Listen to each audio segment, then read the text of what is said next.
We'll give everybody a few more minutes to come in and join, and then Chin will get started.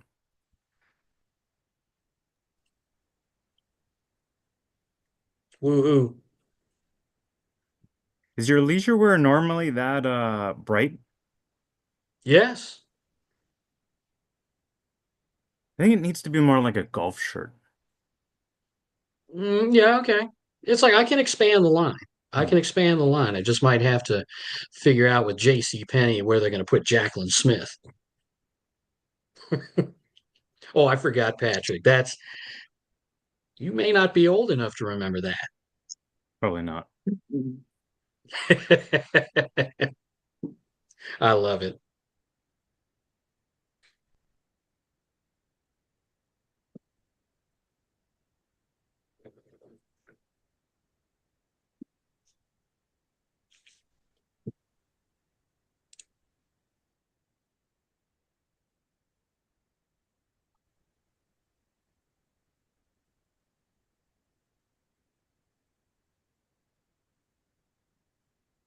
Hmm.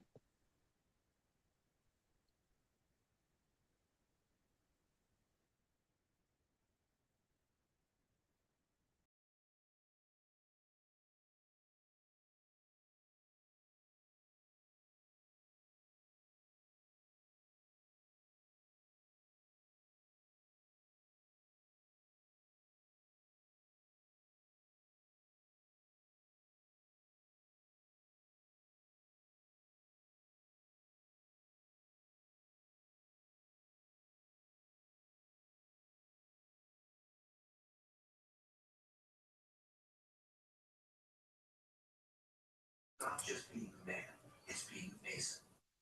Sports attrition. Last year was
22 squad 50 diabetic.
We'll give everybody a few more minutes to get in, and then we'll go ahead and get started.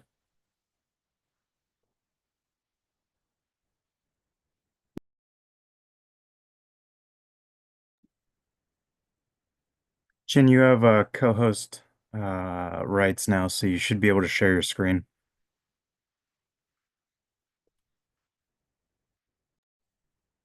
You would think I would remember to take the mute off. Acknowledged. It's great. Zoom now tells you when you're trying to say something and that you're muted. It's It says you're muted. It always did that actually, though. I remember it saying that. So, uh, We still have people trickling in. We are streaming live on YouTube, so anyone who wants to share this can share it with their friends and neighbors. And then hopefully people who have expressed interest but can't make it tonight will be able to watch it online.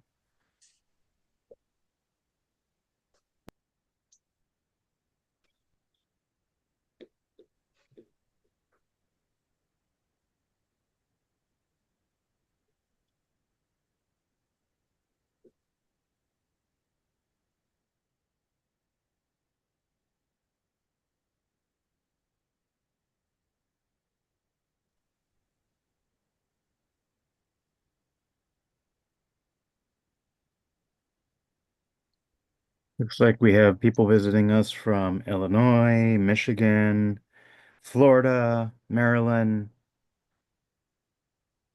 and all over California as well, and Oregon, Good boy. Hey, boy. San Francisco,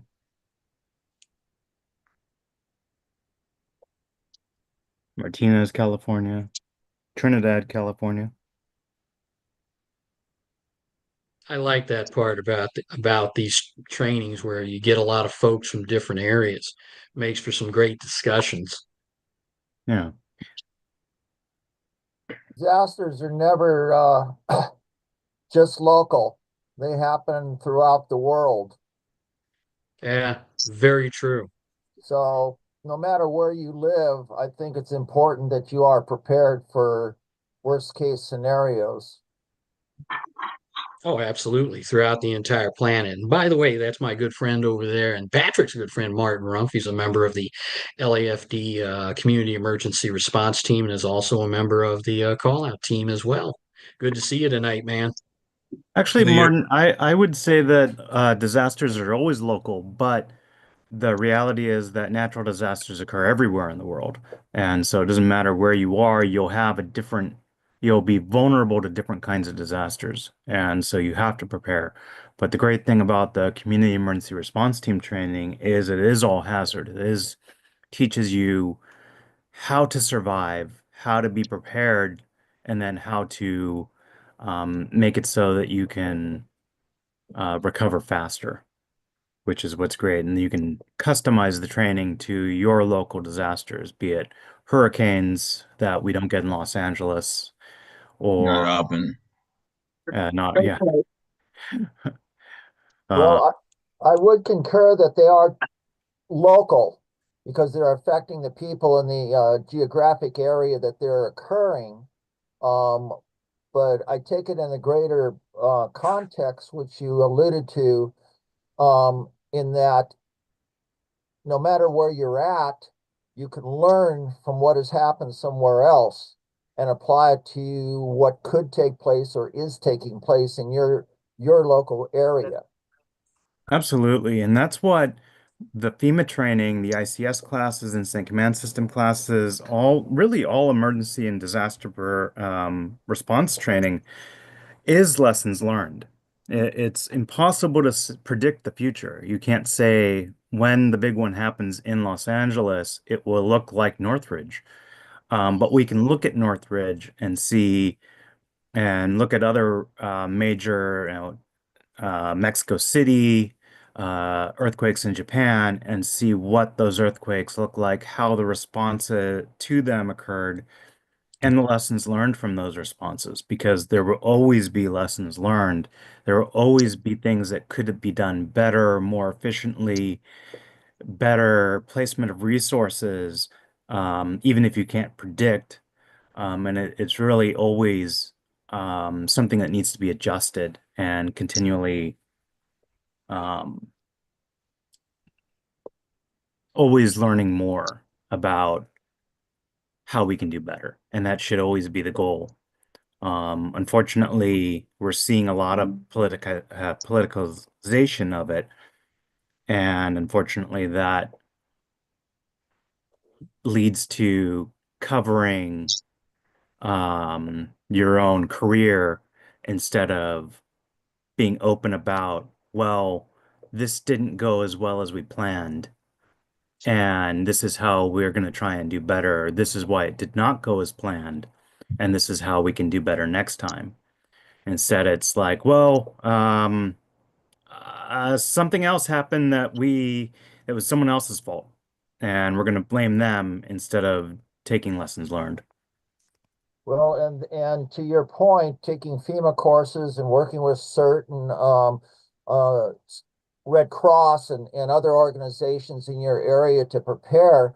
Another aspect, and a lot of people may not be aware of just how much an after action report can shed light on mitigation and preparation for future events, as well as looking at climatic situations, how well they played into the disaster that took place in your particular instance. So any resource that sheds light on what has occurred somewhere in the world that may occur in your area in some time in the future um, certainly will give you tools and a very full toolbox to work with your local areas and personnel to better get everybody on board so that they know what they can do. Because obviously, we're learning that you can't just count on the professionals. This is an all persons, all hands on deck situation where the average person needs to be part of the solution and also part of the preparation. Absolutely. It's 7:07, so let's go ahead and get started. Kathy, I do see your hand up. Let's go ahead and take questions later or comments. We can resume this conversation after the presentation. But good evening, everyone. Thank you for coming tonight. This is our third Wednesday of the month CERT Continuing Education Training, that is Community Emergency Response Team. We give these presentations every month on Zoom, open to everyone, regardless of if you live in Los Angeles or you're joining us from halfway around the world. As we were talking about earlier, disasters do occur everywhere, and the lessons learned from one disaster could apply to a local disaster in your own area. So it's imperative that we all get trained, we all get prepared, and that we have plans in place to mitigate the damage caused by these disasters. I'm going to go ahead and mute everybody, and then we'll go ahead and get started.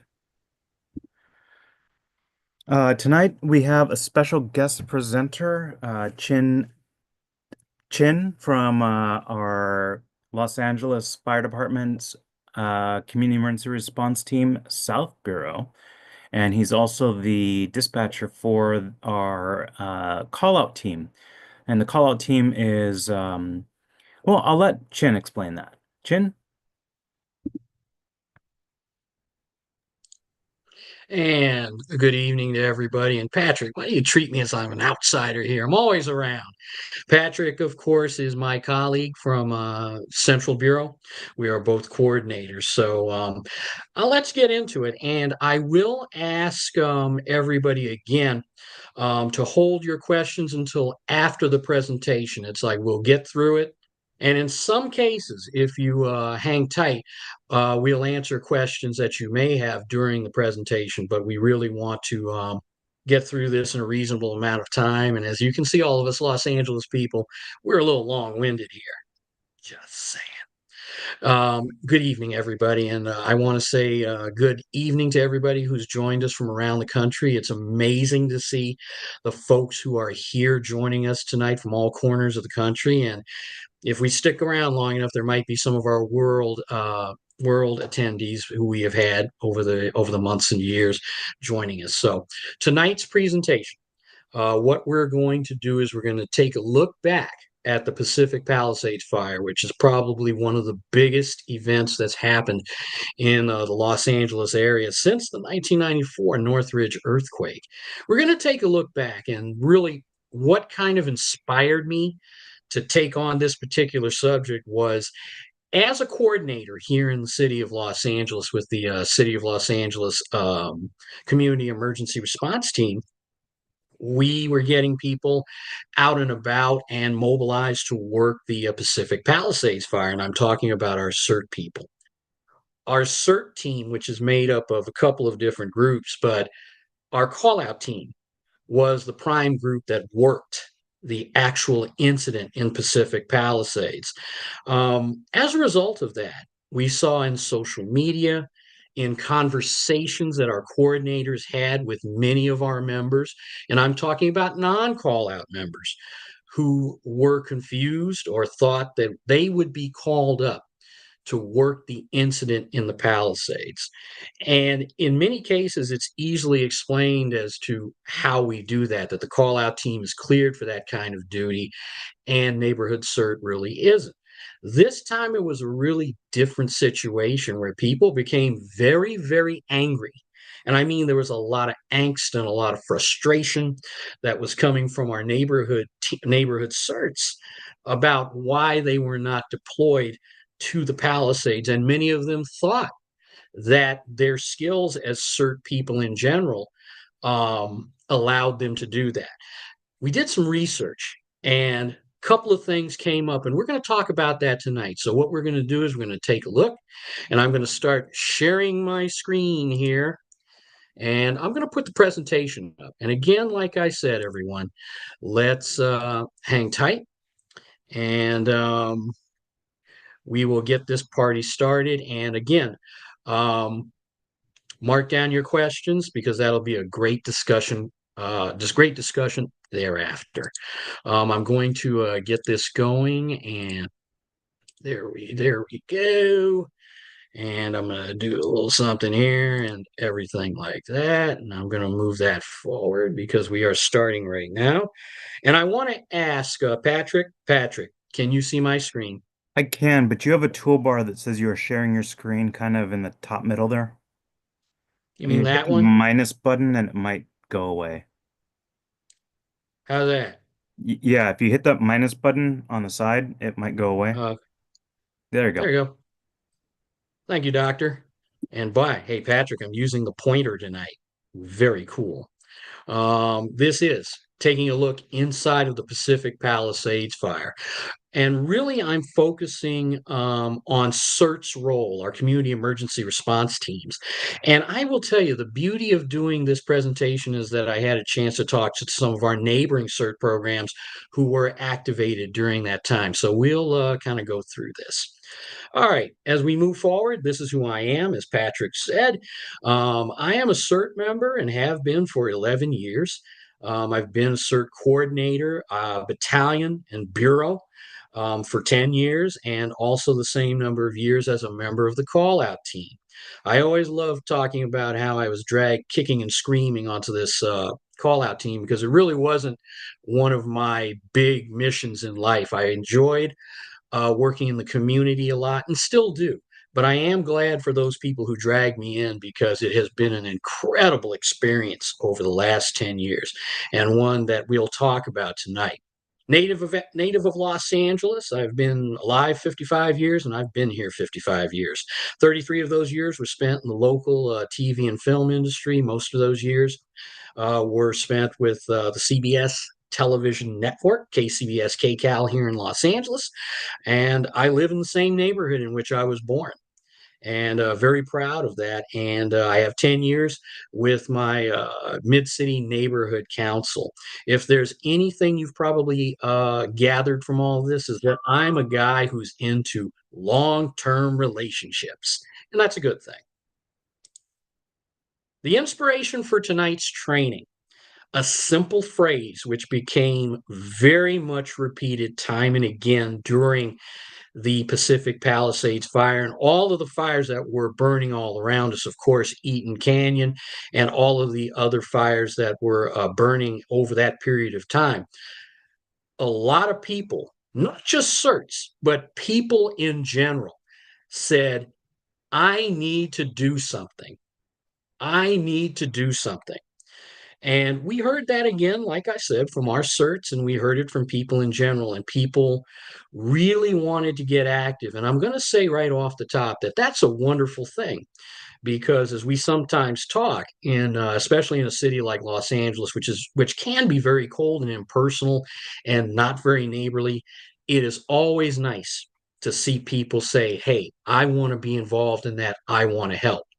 But in the case of this situation, um, sometimes it can go to the far side of where you have to really step back, take an analysis of why you need to do something, because sometimes being a part of these kind of incidents or events may or may not be the right thing. So we're going to go talk more about that, but that's exactly what inspired tonight's particular presentation.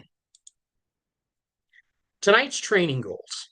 What I want to do through this presentation is to manage the expectations of our CERT members, particularly our CERT members here in Los Angeles. But for CERT members around the country and around the world, these are things that you need to keep in mind. And the biggest thing we deal with on a very regular basis with our CERT members, whether they're call out people or call out and community and all of that kind of business, is managing our expectations. Sometimes we can get into situations where we expect way too much. We're expecting to go way beyond what our skill sets are and where we're needed. So we want to get back to managing that. I'm going to do a recap of the roles that LAFD CERT and other CERT teams played during the Pacific Palisades fire. This was particularly exciting for me, like I said, because I got to check in with other CERT programs and find out what they were doing. Because I will tell you, over the 25 days that we were on site, we didn't know what was going on outside of the main footprint of the Pacific Palisades area. And there really was a lot going on out there. And it's really exciting to find that our other CERT teams from around Southern California were able to be a part of this and really help out. Wanted to dispel some facts and fallacies about what people thought CERT was doing, what it should be doing, and all of those types of things. That was probably the most interesting thing that we ran into, where a lot of was a lot of misinformation, and again, it generated a lot of angst and anger, and of course, lessons learned from that whole experience, especially with the way our CERT members reacted. So before we get into the main the recap of what we did during the Palisades, I want to go over a quick review of what CERT really is. And by the way, this is a great little image from one of our most recently graduated CERT classes down in our San Pedro Harbor City area. Battalion 6, gotta love it. Managing the expectations of CERT members. What you see here are images of what I call CERT Classic. We all know CERT as being a program that is basically designed for you to prepare yourself, you to prepare your immediate family, and to prepare your immediate community. And also, when that disaster takes place, it's your response in all three of those areas, just as I laid them out. Yourself, your immediate family, and then responding into your community. The images you see here are probably images you've seen in all of your jurisdictions and in all of your municipalities. There's training that takes place. Well, first of all, I should say you've got the initial 7 classes, which make up CERT. And the CERT program started here in the city of Los Angeles, of course, but in 1993, it was taken by FEMA and made a national program. That's how really good it was, and it's wonderful to see it sprout up all over the country and the world. And it comes with training that's done by CERT members like myself, like Patrick, like Eric Clark who's out there, Martin Rumpf. We have taken the program, and our job is to bring a lot of that skill back to the neighborhood level. while encouraging our neighbors and others to take and become part of the program themselves. So you see pictures of training. I'm doing a training on a fire extinguisher with somebody that was from late last year. You can see this is down at the bottom. We're doing a training in the neighborhood. That's our February exercise, which we just did. You can see medical operations taking place, and you can also see outreach operations taking place as well.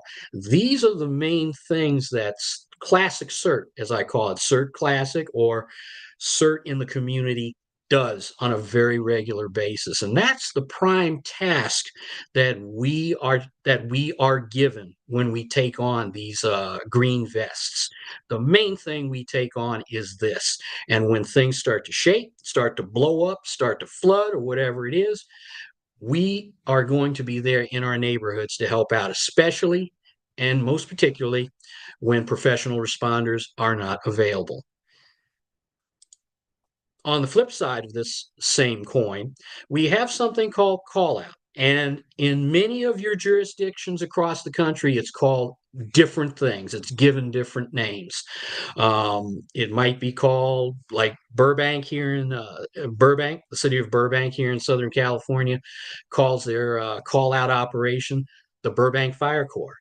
It may be called something in other cities, but what happened with CERT is that the city of Los Angeles Fire Department recognized, as did other departments, that with CERT members, you have a lot of members with great skills. And we practice our skills with great regularity. And so they figured that maybe they could create a body that could help respond and support operations of our fire department, in this case, the Los Angeles City Fire Department. So about 16 years ago, maybe slightly longer, the first vestiges of the CERT call-out team were laid.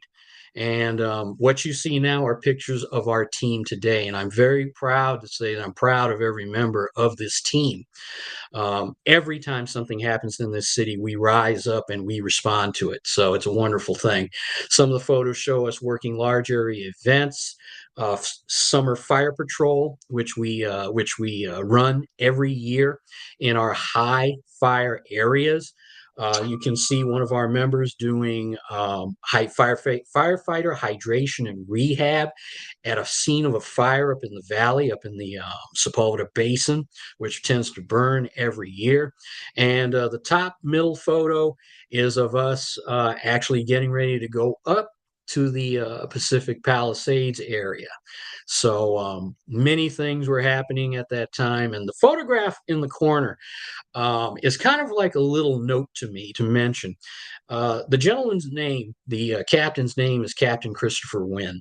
He's one of many CERT captains who have held that post over the years that CERT has been in existence since 1986. But he is probably one of the most impactful captains we've ever had, because he actually, through his work, actually brought us up to the level we're at today. So everything you see here on this particular slide really came into being under Captain Christopher Wynn's watch. And one thing I want to put out to everybody is that Captain Wynn also said to us, and this is very critical, and I want everybody to keep this in their mind over the course of this presentation, is that our primary job in CERT, the Community Emergency Response Team, is what we saw on this last slide. And I'm going to back it up and take us back there for a second.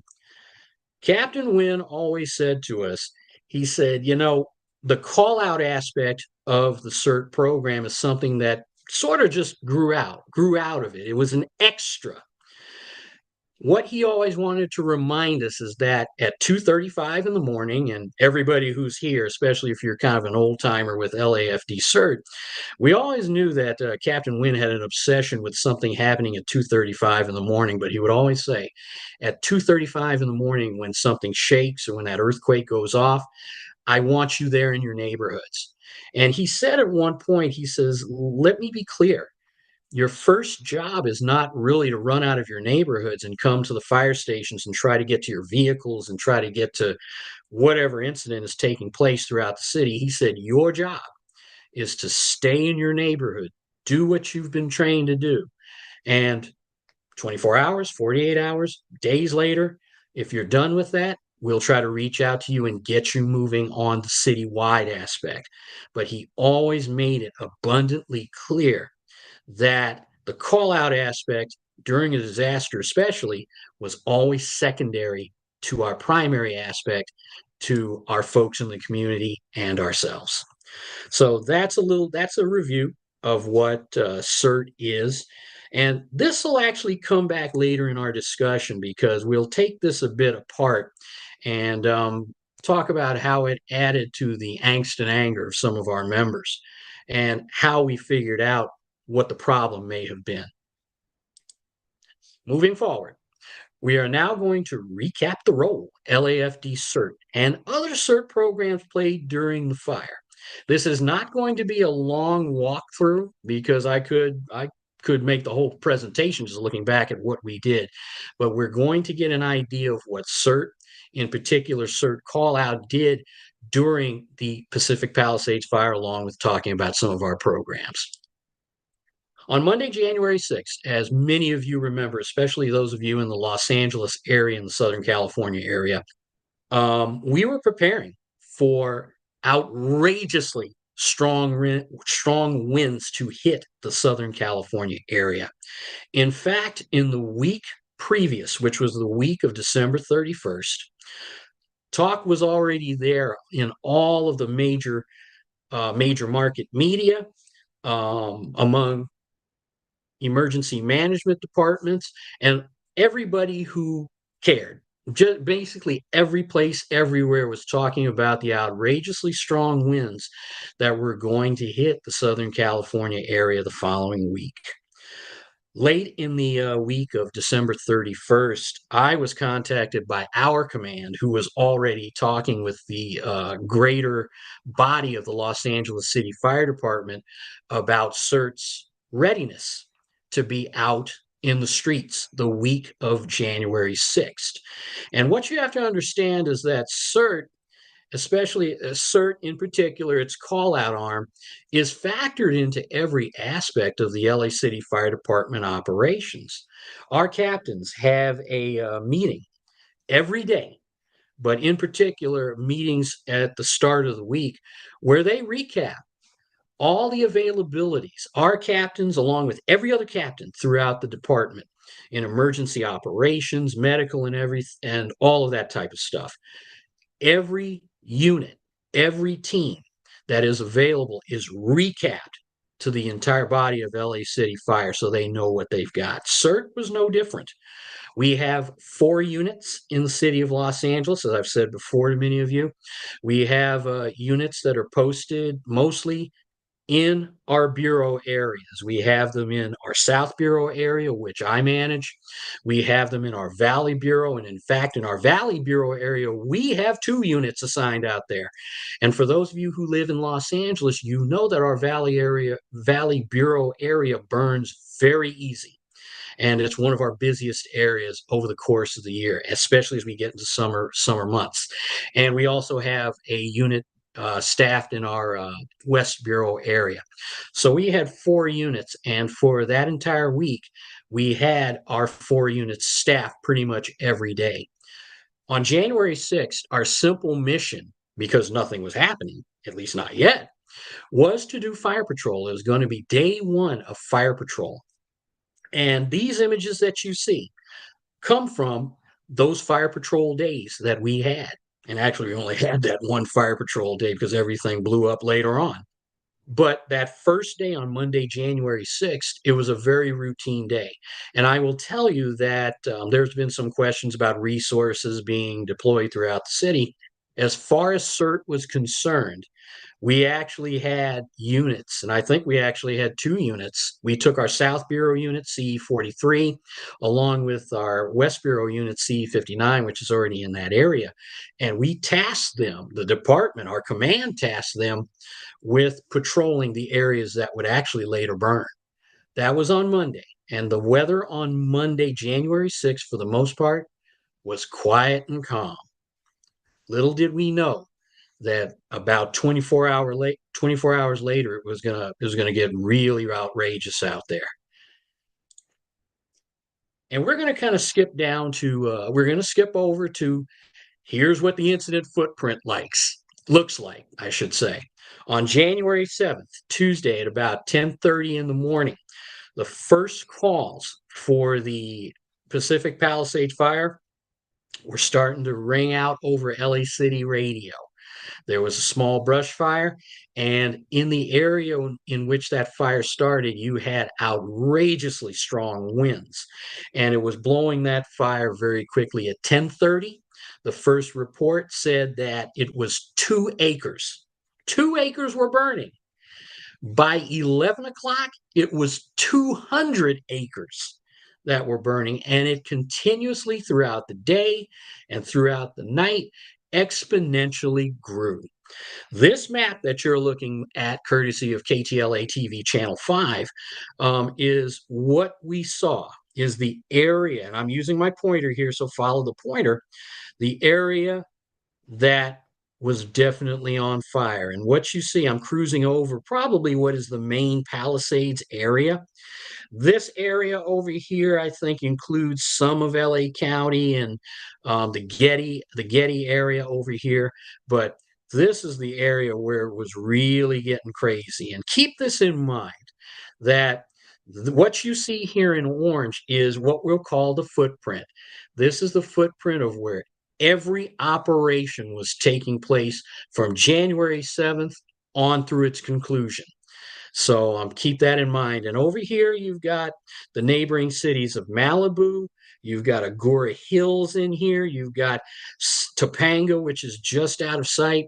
All of those areas being so close, and also having been some of that area having burned itself. All of that surrounding area and the area inside of it was high priority for everybody who was on scene. Phase one of the support operations.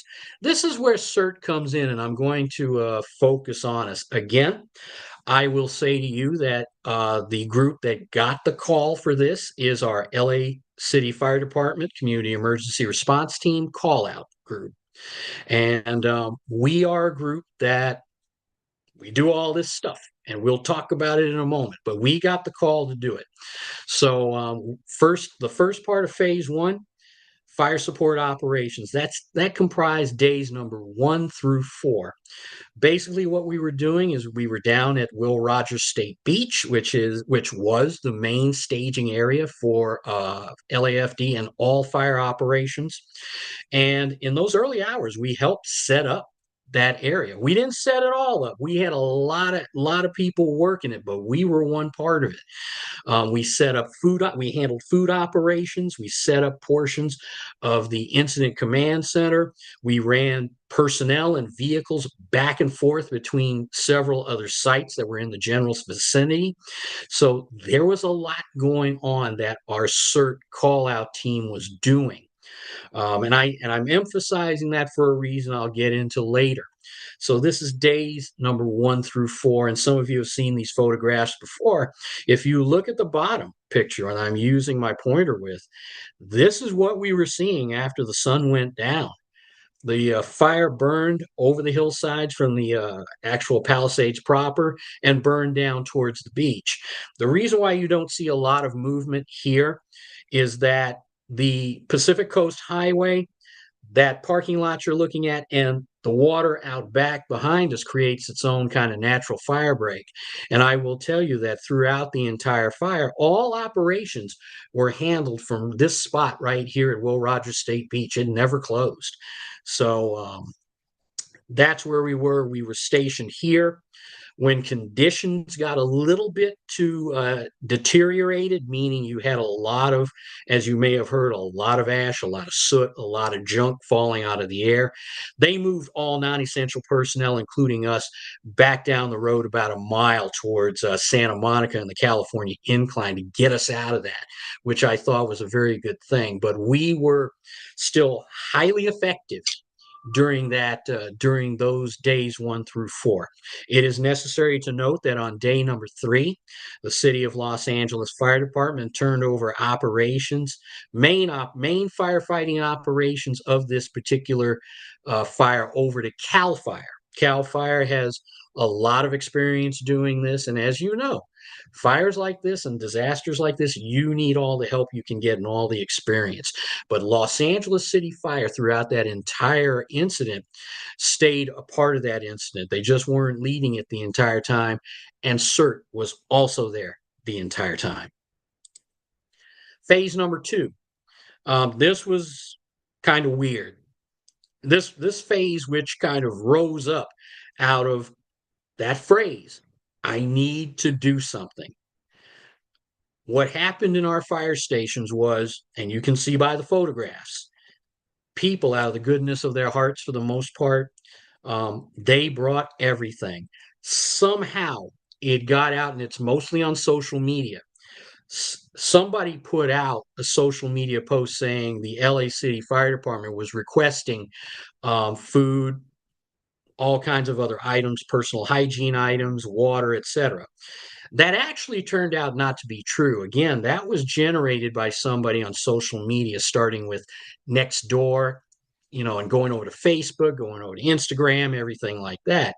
The LA City Fire Department at probably about 5 days into the event posted on their website saying the overwhelming giving that we got from the community is very, very heartfelt, but it was starting to create a situation where, as you can see in these photographs, the stations were no longer usable. In those pictures you see, those are apparatus bays where they park the engines, the trucks, the rescues, other apparatus, and they weren't able to do that. They had to park their apparatus outside of the station, which is not a good thing. So we were brought in after we left Will Rogers State Beach to handle that. And that particular duty ran for about a good 7 days, days 5 through 12. I will tell you, just for my part in it, it is some of the hardest labor I've ever done. I've never lifted that much stuff and never want to lift that much stuff again. But the generosity of the community really overwhelmed the department, and they needed to find a way to get their stations usable. One reason why they had to clear the stations as well, outside of the obvious, is that we had firefighters from other areas of the state and the country coming in. In many cases, what they wanted to do was open up our valley stations to those firefighters so they could come and get showers and sleep and everything. Some of the firefighters were sleeping out on Will Rogers State Beach along with the military and everything, but some people, like the designated strike teams, they wanted to at least get them some accommodations where they could have some resources, and they couldn't do that with all of that here. So phase 2, this was very big part of work we did, and the guys who are here who talked earlier, they know it intimately. They all did it. We all did that kind of work. So that was phase 2. Phase 3 was the repopulation effort.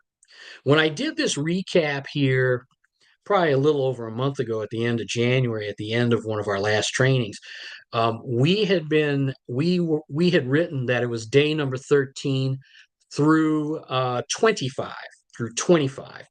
But since that time, we actually were brought back for about 10 days to do some more of the repopulation.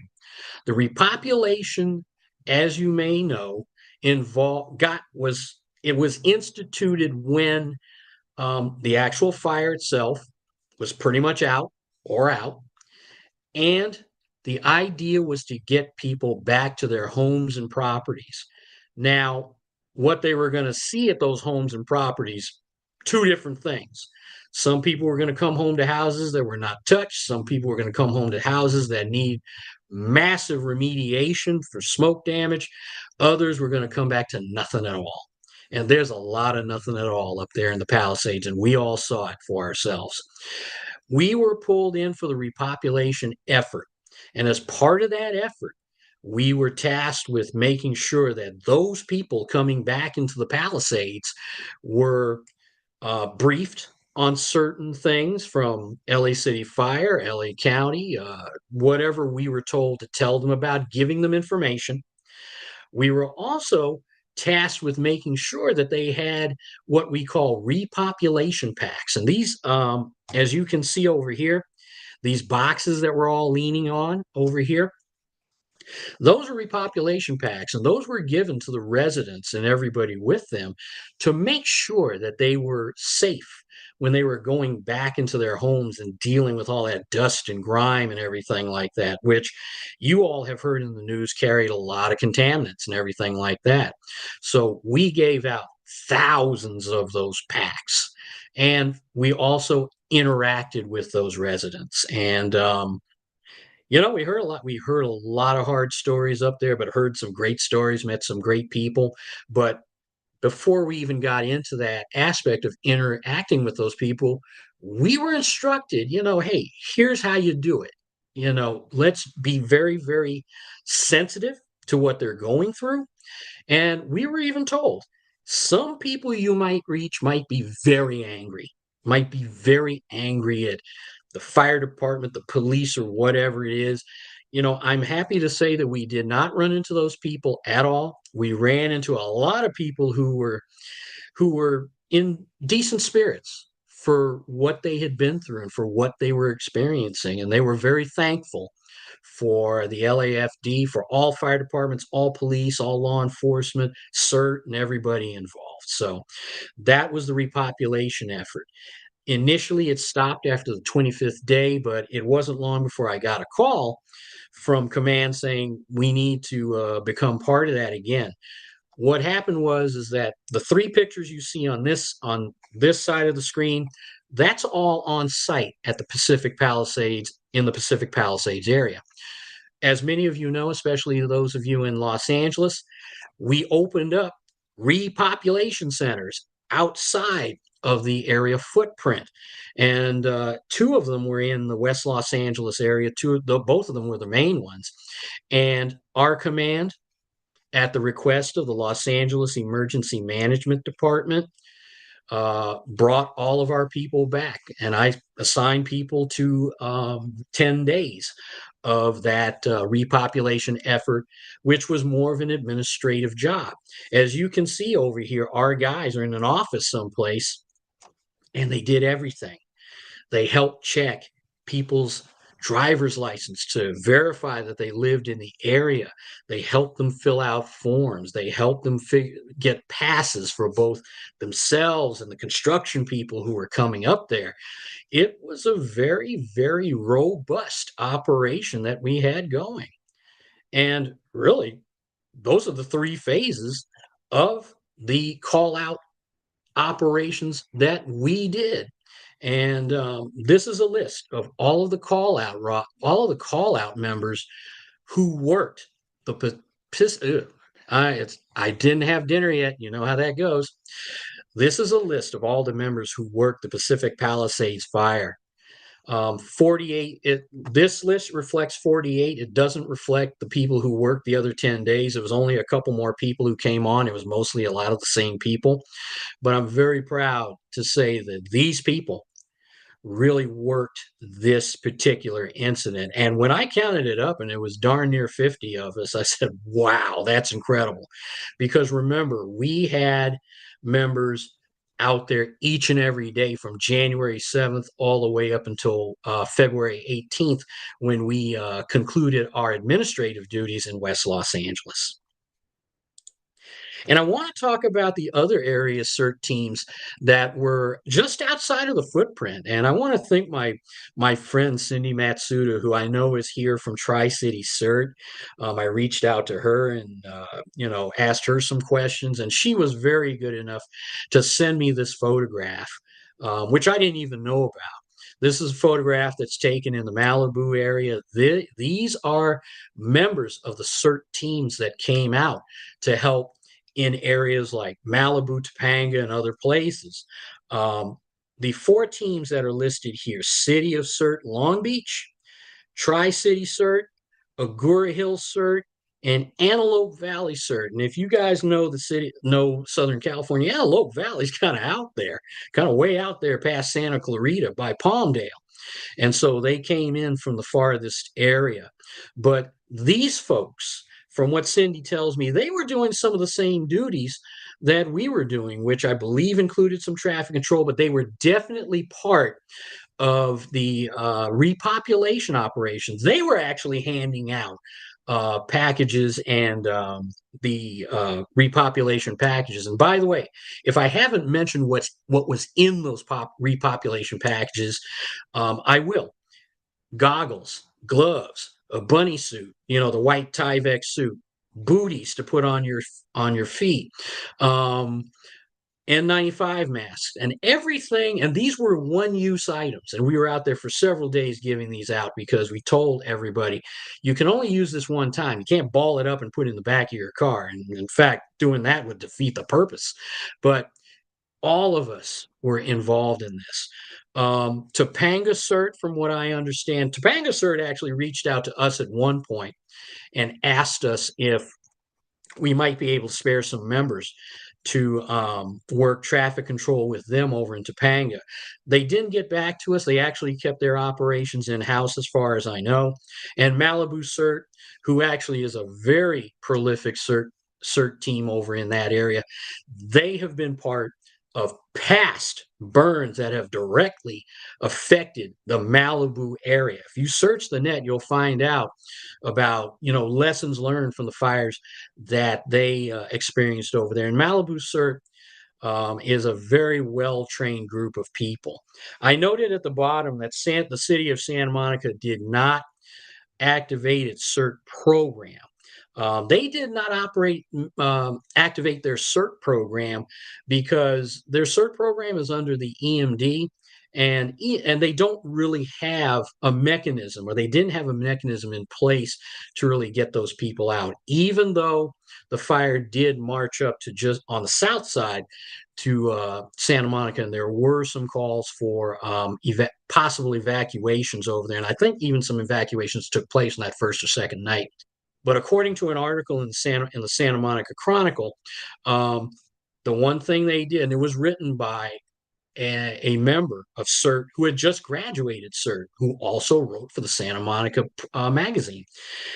She said they got a communication from Santa Monica telling all their CERT members, remain in your communities, and if you have to, reach out to your immediate neighbors, make sure they're okay, make sure everything's good, and if there's any need, call for services. But they kept them out of it. For the most part.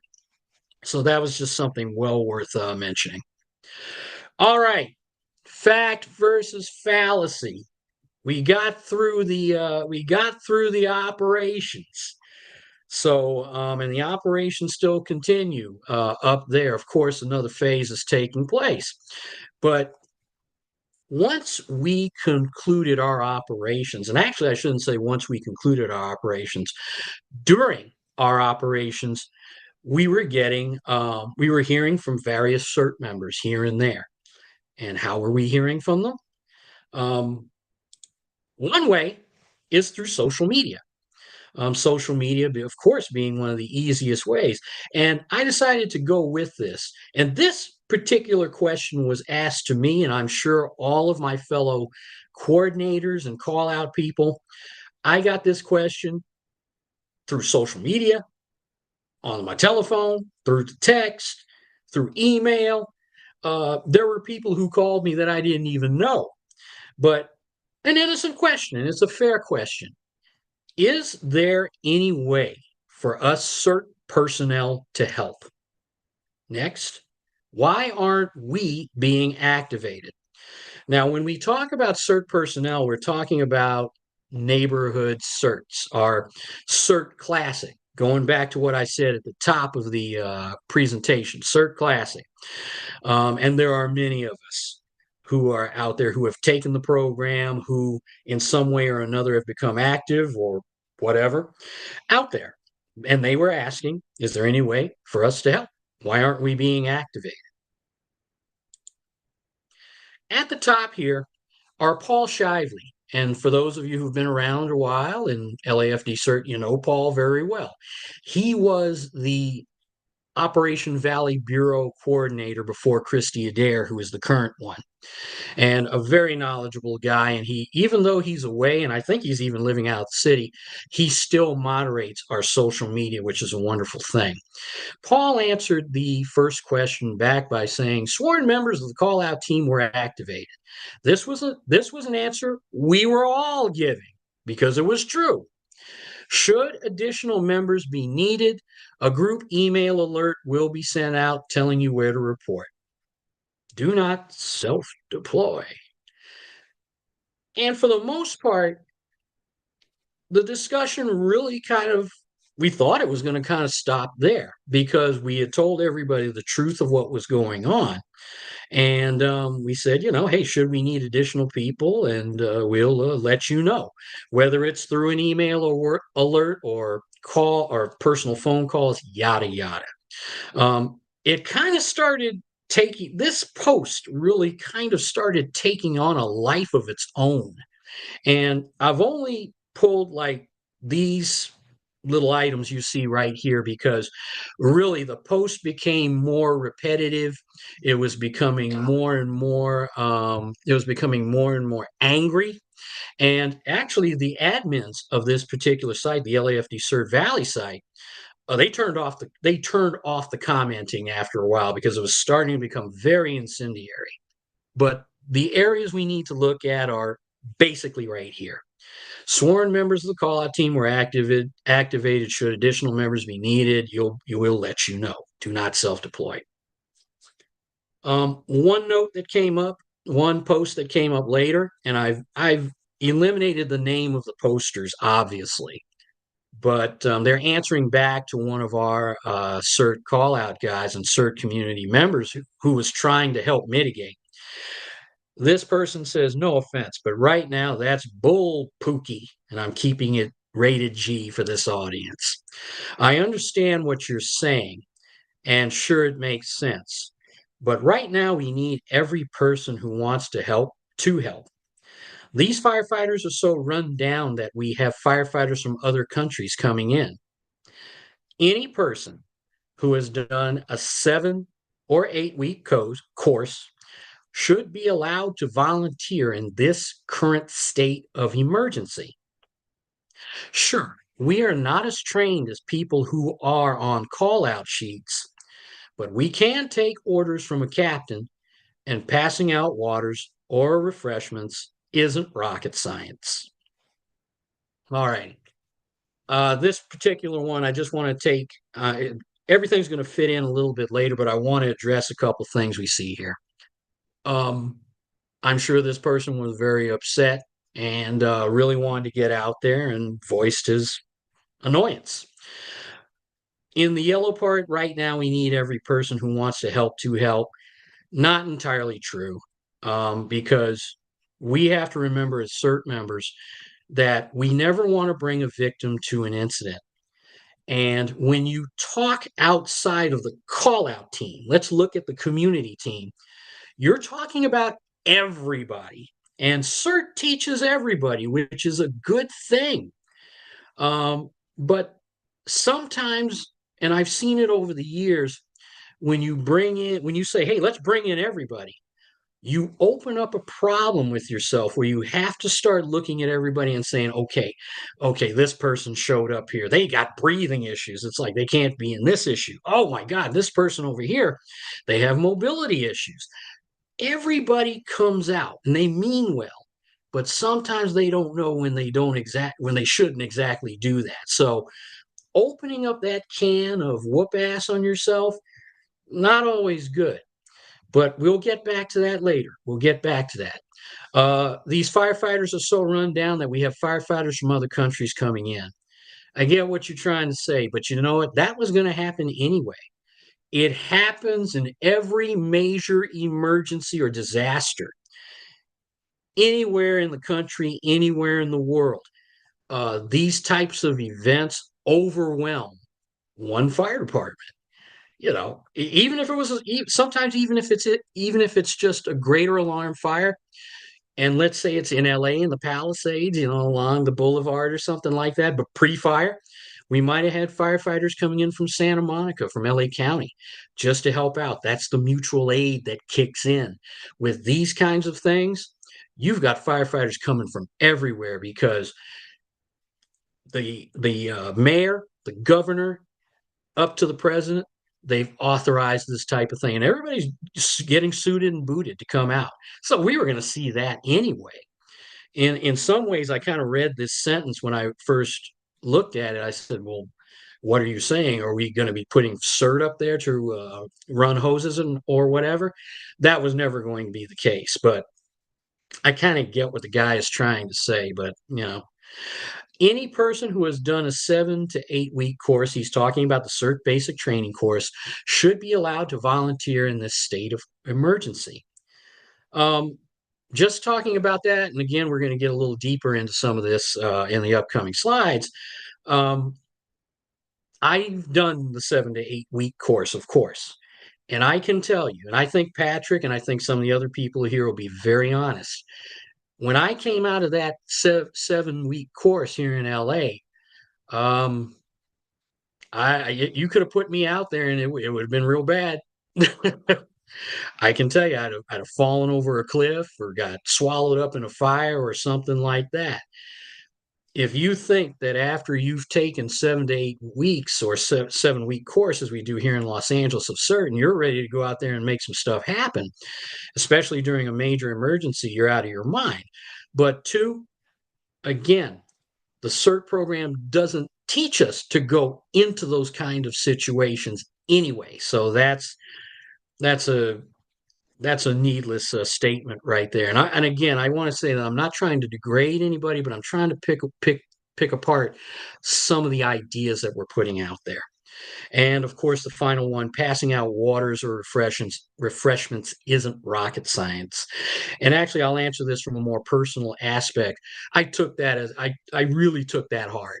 I took that hard because I feel that because you can't get out there and do it, you're frustrated and and it's kind of like when you're on the schoolyard and, Chin won't let you play with his G.I. Joe and you walk away and say, I don't want to play with your old G.I. Joe anyway, it's jacked up. So I think people said that from out of frustration. But at the same time, as I recounted to you in the recap, we did a lot of work out there. We did a lot of great work out there. And it was beyond handing out water and refreshments, even though I will admit, handing out water and Gatorade and everything during firefighter hydration and rehab, that is noble duty right there. But we were doing a lot more. And this one was a pretty good one. So tired of hearing the do not self-deploy mantra.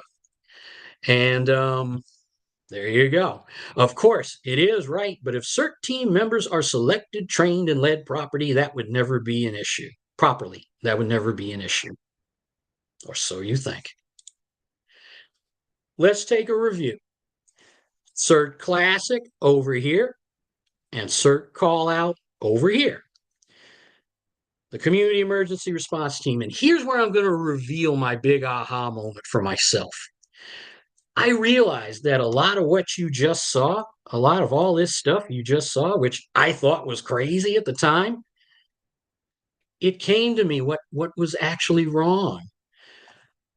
Most of our members, those members who are not necessarily entrenched in this whole CERT thing, like many of us here, many of you in the audience, they don't know that CERT community and CERT call out are two different things. And in fact, it is a bit of a misnomer. For us to we speak about CERT as CERT, and then we talk about call out in the same breath. So I realized that these people actually weren't entirely nuts. What we have to do, and this was pointed out to some of the people I was talking to, and this was pointed out to me, this wasn't something I came up with. I figured out the part that we had CERT over basically two separate duties and people were confusing them. But what was told to me, which was a really common sense type thing, is that we really have to come in with stronger messaging and more constant messaging. The guy who said that to me, Daryl, I think, is here, and that was a very, very good point. And Daryl is one of our guys who's one of our heavy community guys, and he's not really interested in being part of call out at this time. But he said you need a stronger and more constant message, especially as you get new members who are graduating from these classes, members who are only occasionally engaged in the program. The reason why this popped up is because people thought that CERT and CERT call out was one and the same. Remember, the CERT basic training is all about you, your family, and your community, organizing your community, being available to fill in the gaps during a large scale disaster and loss of first responders in your neighborhood. In your neighborhood, very critical.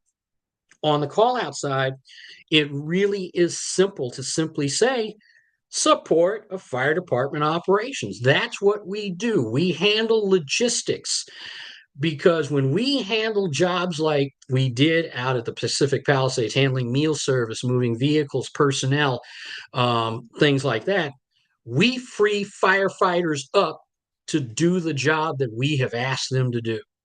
And you remember that guy's comment about firefighters are so tapped out or whatever? It's like still the case, but there's probably like 3 or 4 extra firefighters out there because they're not back at the main staging area trying to like set up a meal service. We handle those duties and we handle them gladly. Like I said, again, 2 different programs with 2 different skill sets. Stronger and constant messaging is recommended. I made a note to myself because I looked at other CERT programs and I wanted to find a program that was very much like LA or similarly set up and see how they did it. One of the programs I looked at was Sacramento. Sacramento is pretty much designed the same as Los Angeles. And I got to tell you, I know Robert Ross, who is the chief of operations, as they call him out there, the volunteer chief of operations. And the Sacramento group is highly impressive. And they do a lot of stuff. They're actually a little bit more robust than even LA. And we created the program. I got to give them kudos for that. What is CERT? What's in the name? Again, you see it over here, community CERT, and you see CERT call out over here on the right side of the screen. I want to read this email to you because, again, I just said it, but it bears repeating. The basic CERT training empowers you to mainly organize and prepare yourself and your family for emergencies. Now, Marguerite, who is one of our longtime members who now lives in Indiana and is part of CERT Indiana, she didn't mention the fact that we also ready our communities and also ready to respond in our communities. She goes on to say deployment on a call-out team in your battalion area requires further training. And here's where it's going to get good.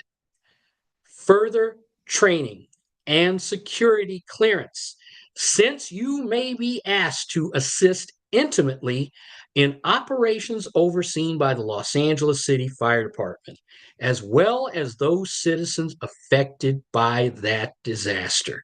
Let me stop here for a moment.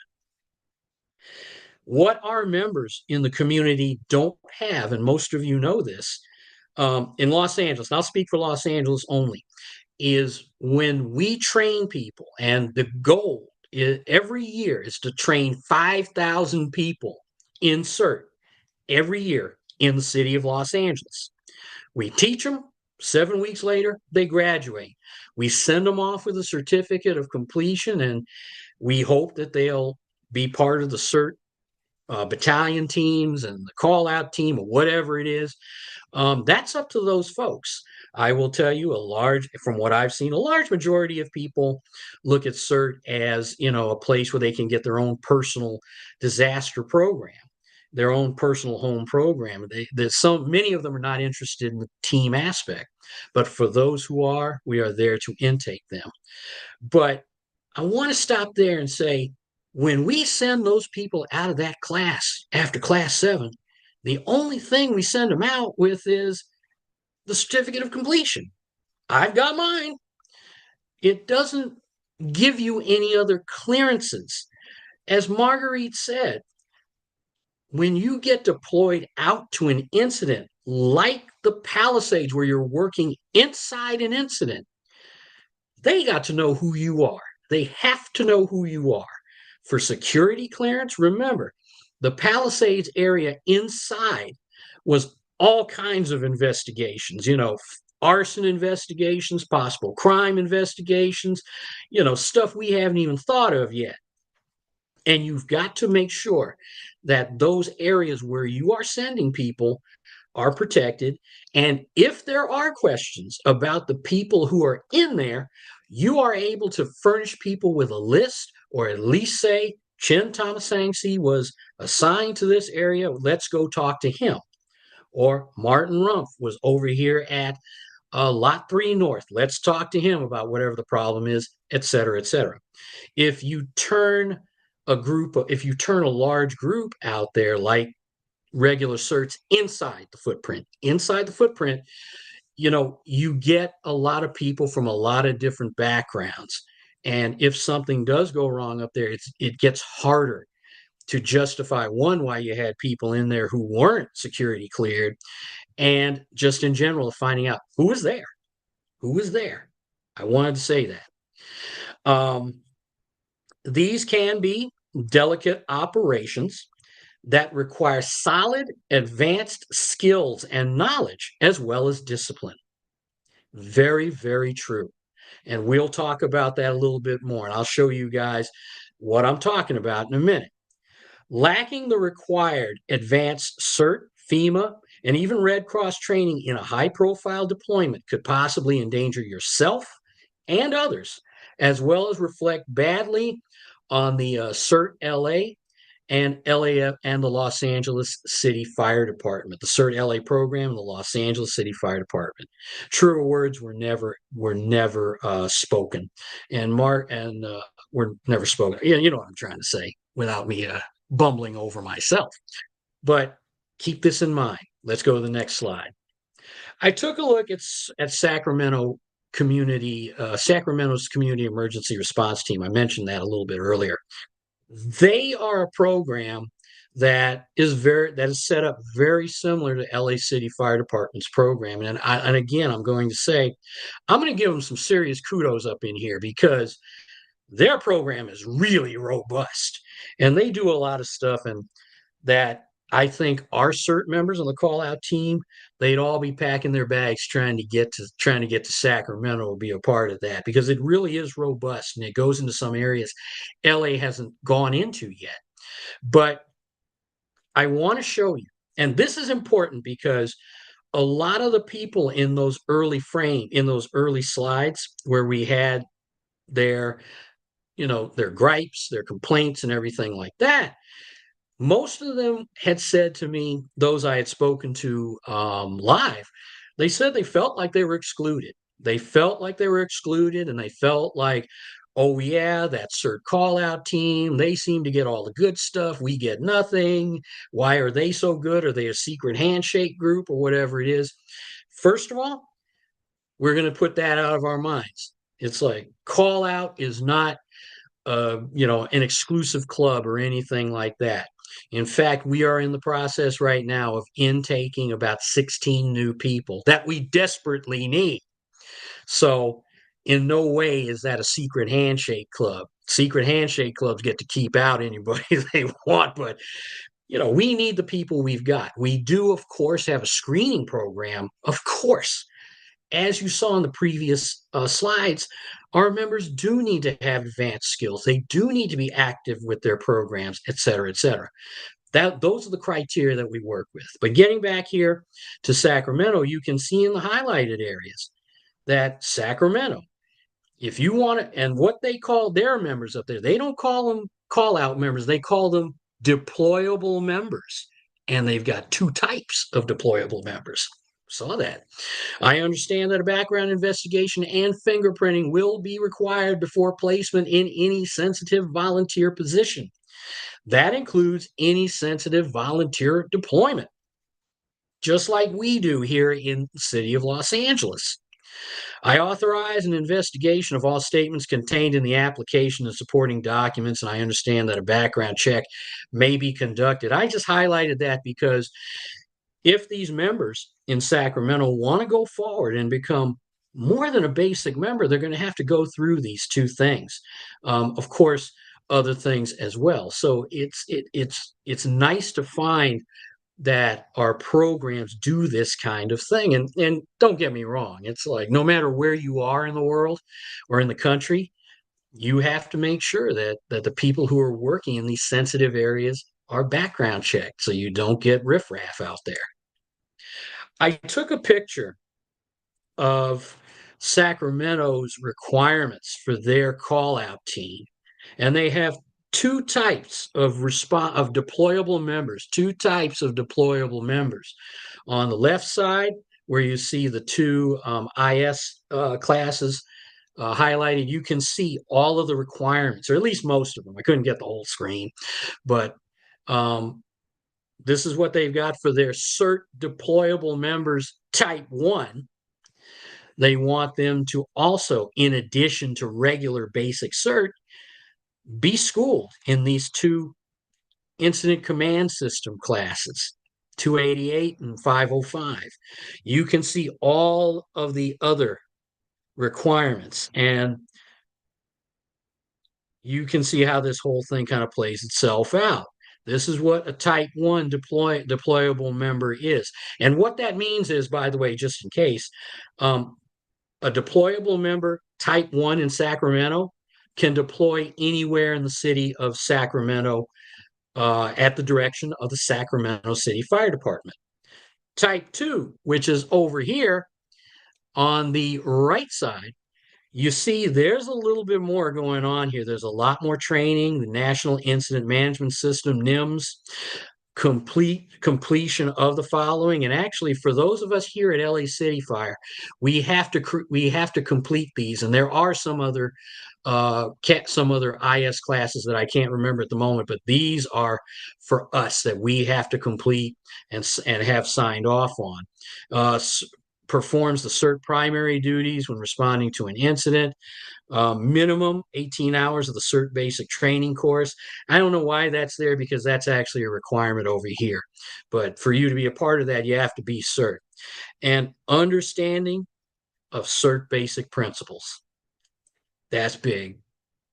And the CERT basic principles, in my mind, are what we have talked about tonight in terms of the classic program, as I call it. Right down here, physical and medical fitness. This is something we tell our people is that our work can be arduous. I remember I said that some of that moving and stuff was some of the hardest work I've ever done. It can be. It can be everything from working an outreach table to lifting and moving stuff. And we were lifting and moving stuff recently, among other things. So you kind of get an idea. And like I said, Sacramento, these are their guidelines for what they want out of their CERT advanced members, their deployable members. And I like Hey, that term actually. hey, Chin, I think the Sure. second column is type 2, and then the first column on the left is actually like a leadership. So it's type 2, and then you have the additional IS classes and Mhm. experience that needs to be done. That could be the case. That could be the case. So, but you see that there are requirements. The point is that there are requirements that you have to bring to the table when you are trying to get on these types of incidents, like the Palisades incident.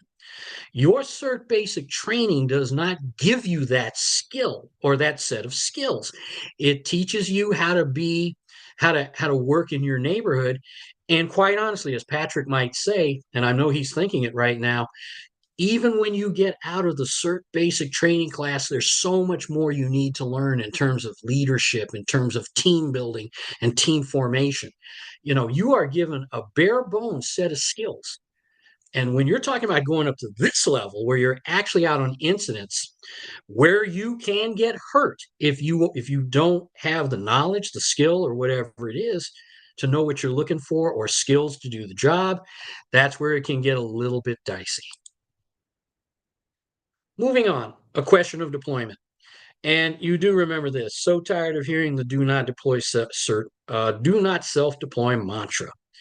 And we talk about that all the time because a lot of our CERT members, whenever there's some kind of very large incident or something like that, they're all saying, I got my backpack ready and I got my foot in the car and I'm ready to go. And we have to call them back and say, you're not being deployed to that.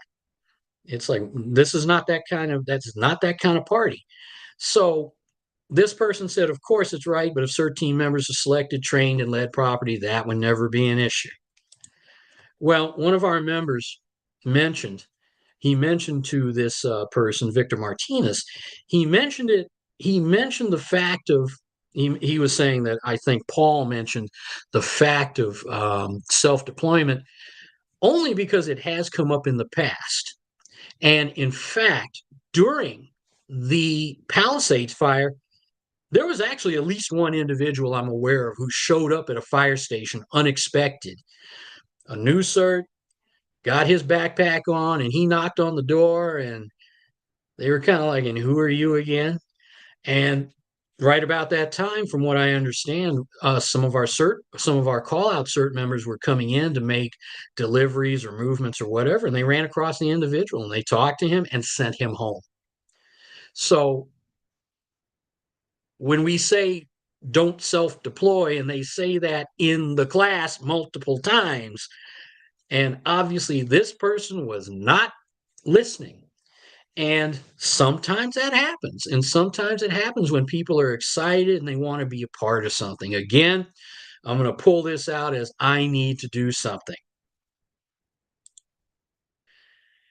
And again, we're getting close to being done here, but I wanted to go through this. The inspiration for tonight's session, and I told you that at the very top of this presentation, was that people need to do something. But I want to really ask all of us to, when these things happen, like for instance here, somebody saying to Victor Martinez that I just feel so useless when I should be helping. You have to ask yourself why. Do you have the skills to be out there? It's like, what's your motivations for getting out there? If you are a CERT member, which the person who wrote this is, as Paul said, if we need you, we'll call you. We have to ask ourselves the critical questions of why we should be part of these incidents. And this is the biggest question. Ask yourself why. Why do you feel so useless? You shouldn't. Why do you need to be there? Should you be there? There's a million questions that come with that. And I don't mean to sound insensitive, but these are the things we need to think about as community emergency response team members.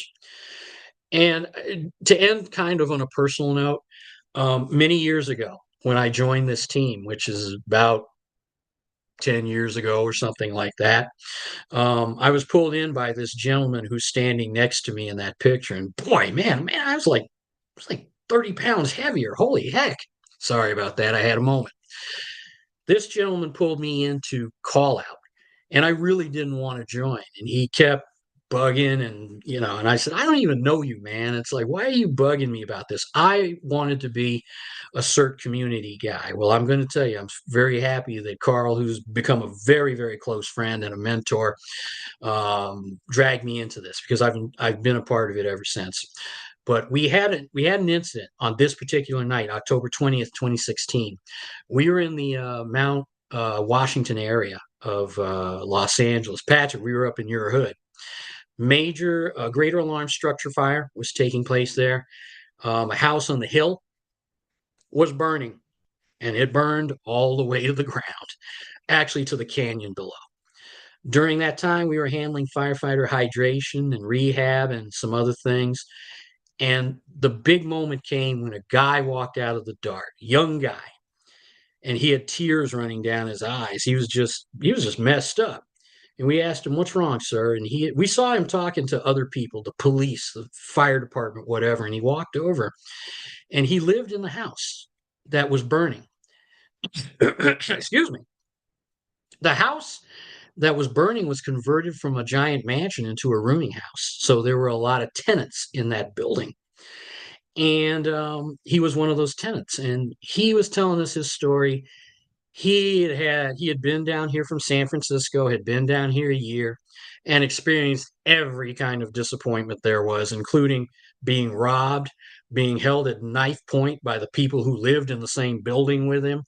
No, couldn't find a job. The house that was burning was up for sale, and he was going to have to be moved out.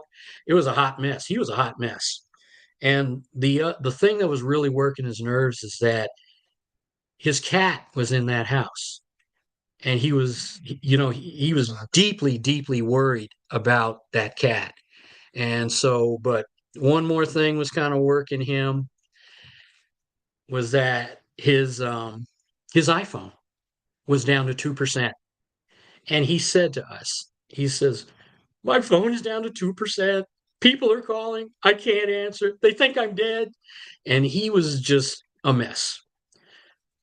Carl said to him, he said, "Give me your phone." He said, "Why?" He said, "I'm going to recharge it for you." Carl, at this time, and has always carried all kinds of USB chargers and, wires and chargers and stuff. And he said, "Come back in an hour." And the guy said, "You're not going to be gone and leave me in the dust." He said, We're here for the night." And the guy came back in an hour. And I think Carl got him up to like 50 or 60%, whatever it was. That guy couldn't have been happier. That was like, for him, winning the lottery. And for us, for me in particular, again, I really didn't have much to do with that. That was all Carl right there. That was the reason why we do call out.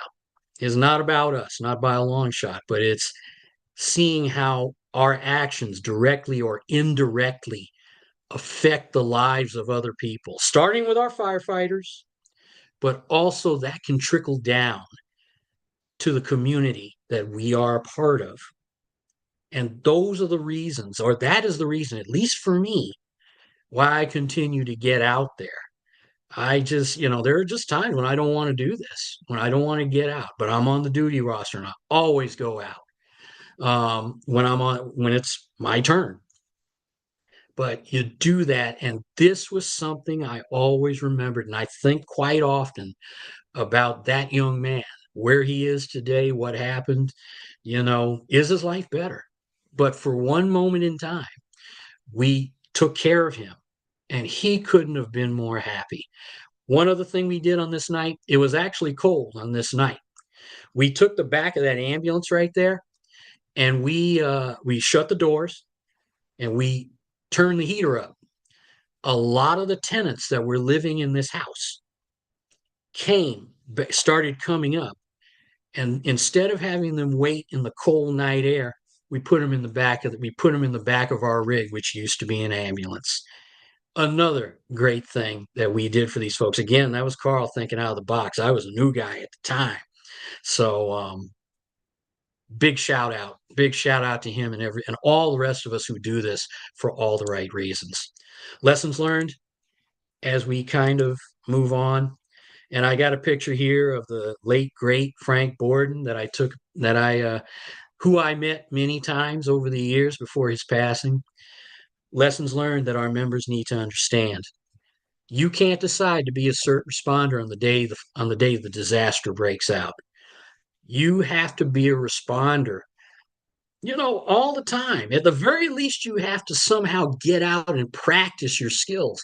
A lot of the people, I will tell you, who are writing all those complaining emails and posts and all that kind of stuff really don't get out a lot. I wish people who wanted to get into the Palisades fire had that much excitement when we host an exercise like the Encino exercise, which is coming up on the 29th of March, when we host our monthly pop-up, these exercises, these training sessions like we are doing tonight. We don't get that kind of enthusiasm, but when it breaks off, everybody wants a piece of it. And you got to remember, you can't decide to be a CERT responder on the same day of the disaster. And that's basic learning from CERT either, from CERT as well. You can't not be prepared in your neighborhood or with your family, and get down to the day of the disaster and say, "Oh, I think I'm going to get prepared." You can't do that. Again, be active with your community CERT team/program. Know that program. A lot of the people in our program, those who are very engaged, this whole issue of call out versus community was never an issue because we're very dialed into the program. Is the program perfect? No, it's like it could stand some improvement. Our members might like more or whatever it is, but know the program. Practice the skills you learned in the CERT basic training class. Those skills are perishable. And if you ever hope to get out on some of these types of operations, you need those CERT basic skills. And you also need to know how to outreach. What we do here in Los Angeles on our call out team, our outreach people are not immune from our call out people are not immune from working outreach at events and everything like that. And you always want to be able to talk about the program you're trying to pull people into. So make sure you practice those skills. Know how the program works, know the leaders of your CERT team, and interact with them regularly. Our CERT coordinators are your neighbors in your community. Interact with us, and your hopes and your dreams and hopes of getting in on these types of things, on these types of events like the Palisades fire, can be answered in advance, and they can tell you what you can do to get to that point. But you got to be dialed in. Take advanced training, ICS, first aid, CPR, AED, and other specialized skills. And to all CERT members out there, even if you are not on a CERT call out style team or a deployable member, take ICS. Wherever CERT is trained, wherever CERT is taught, ICS is always part of the mix. You as a community member will benefit greatly from ICS. It will help you organize. It will help you in that critical area of organization. And Hey, for Chin, can any, I yes, can I interject here? yes, sir. So you learn a lot of skills in the basic CERT training. You learn how to crib. You learn how to do disaster first aid. You learn how to look at a building and tell if it's safe to enter, how to turn off gas, water, electricity. If you're deployed with a call-out style team, you're probably not going to be doing any of that. Where being active with your local team, going to drills, is going to give you the skills that we really want you to have when you deploy with the call-out team is learning how to work as a team, learning how to be a leader, learning how to take direction, learning how to show up somewhere and not be confused and cause a problem and having experience. When you show up at an incident, either at the staging area or at the command post or where LAPD is posted making sure that looters don't come in, you need to not become a problem.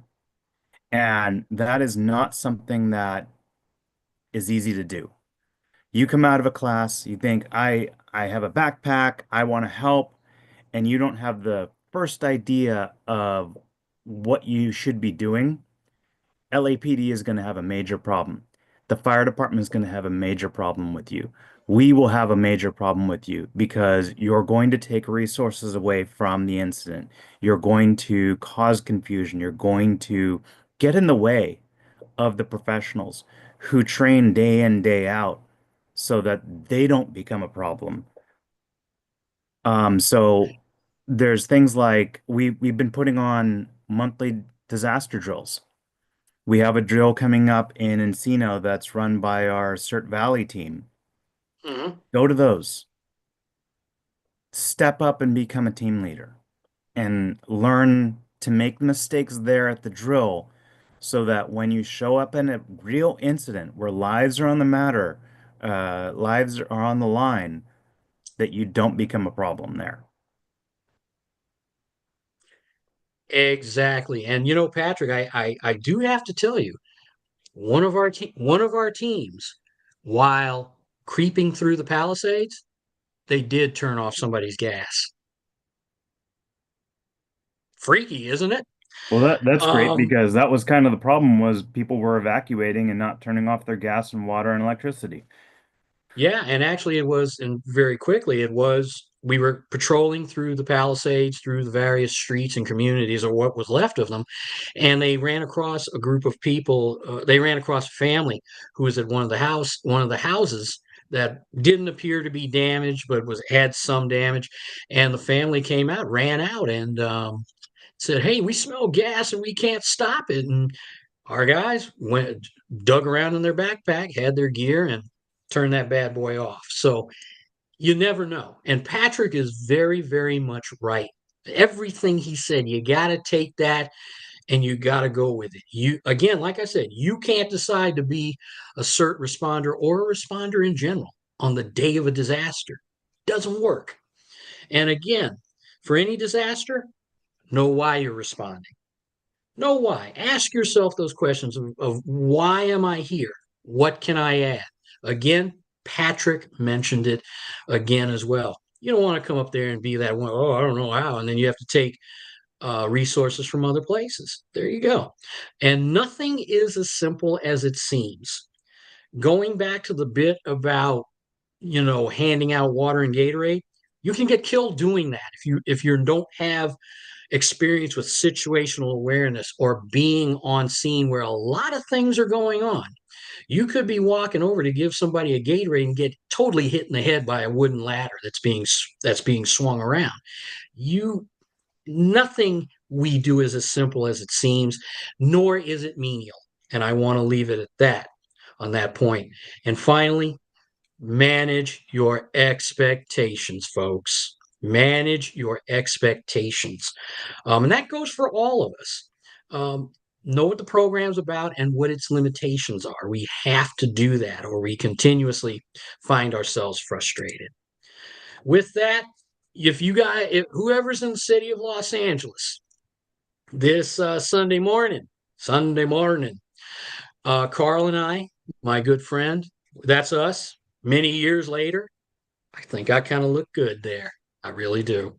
If you are in the city of Los Angeles, for our Los Angeles CERT members, I will be hosting along with Carl a live version of All About Call Out where we deep dive the entire CERT call out operations.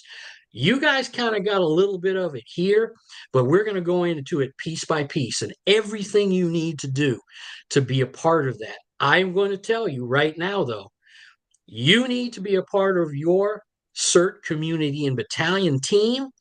As Patrick said, you need to be getting out to those exercises and all of that kind of stuff.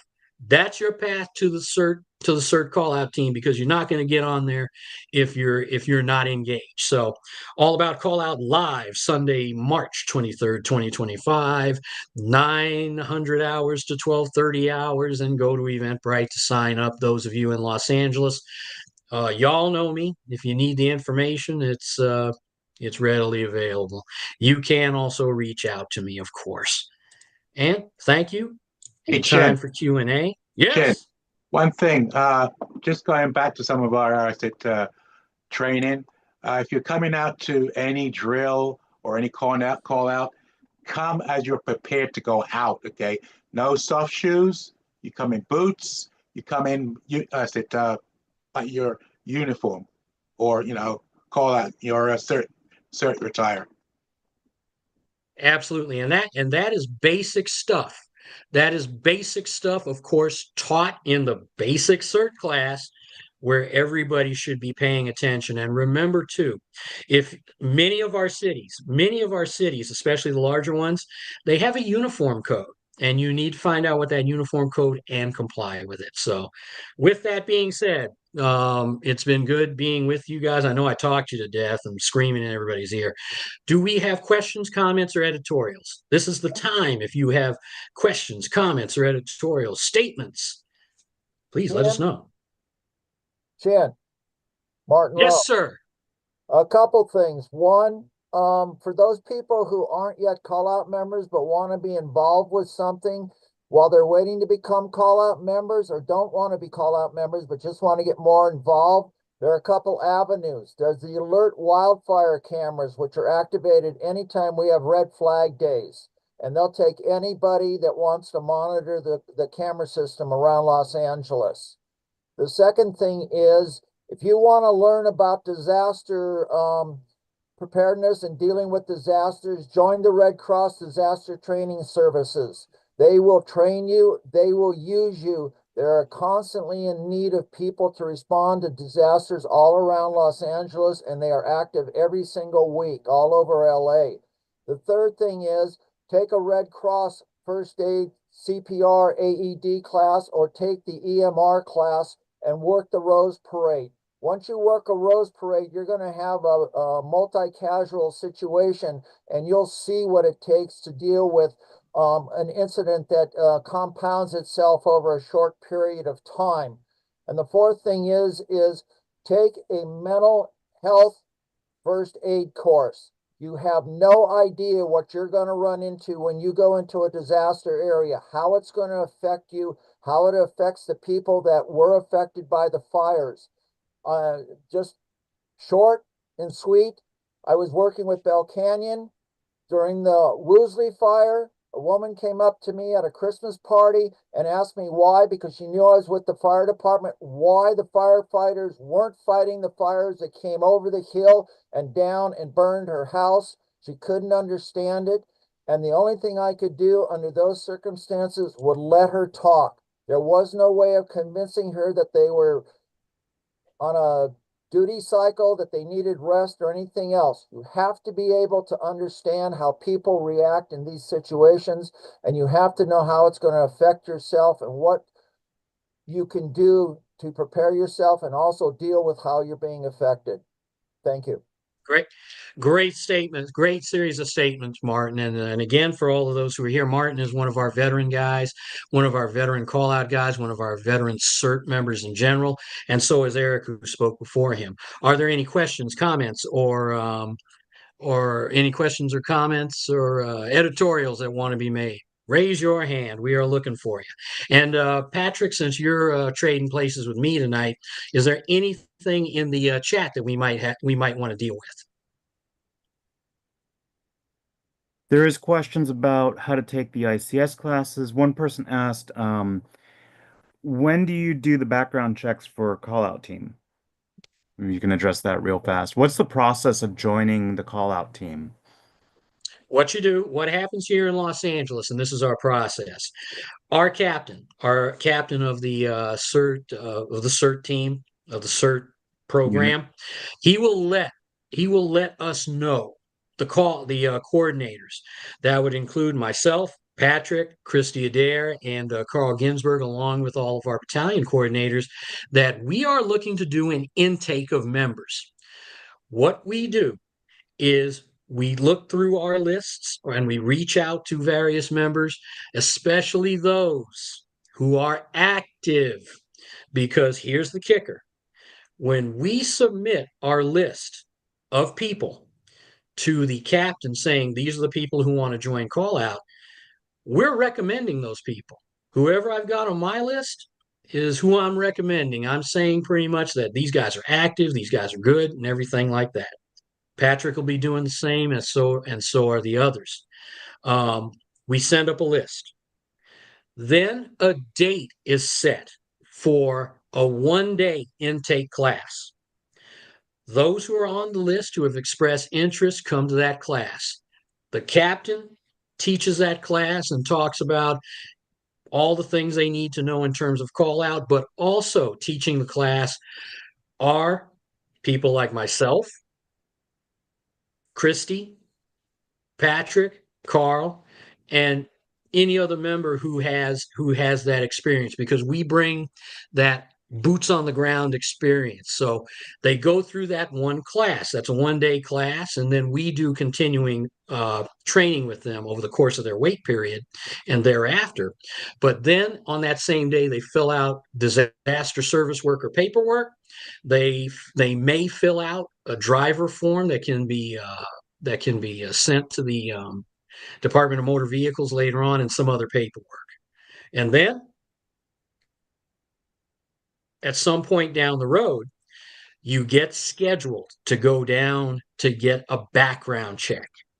And what they will tell you is on that date, they'll either call you and find out what days are good for a background check that you can go downtown and do it, or they'll have you call, as we are doing this round, we're having them call the background office and schedule times.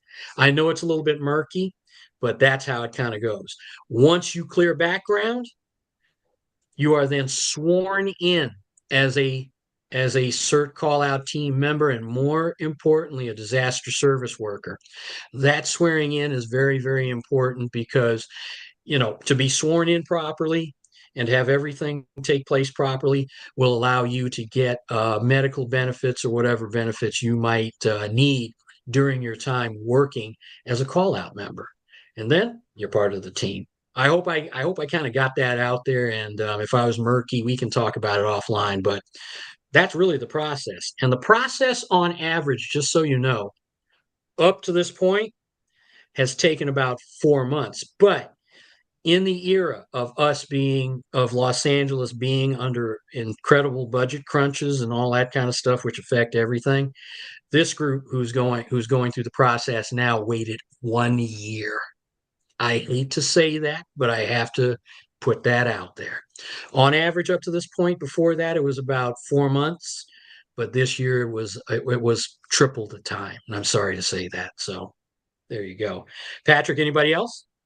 Just to add on to that, I think being patient is one of the qualifiers for being on the call out team.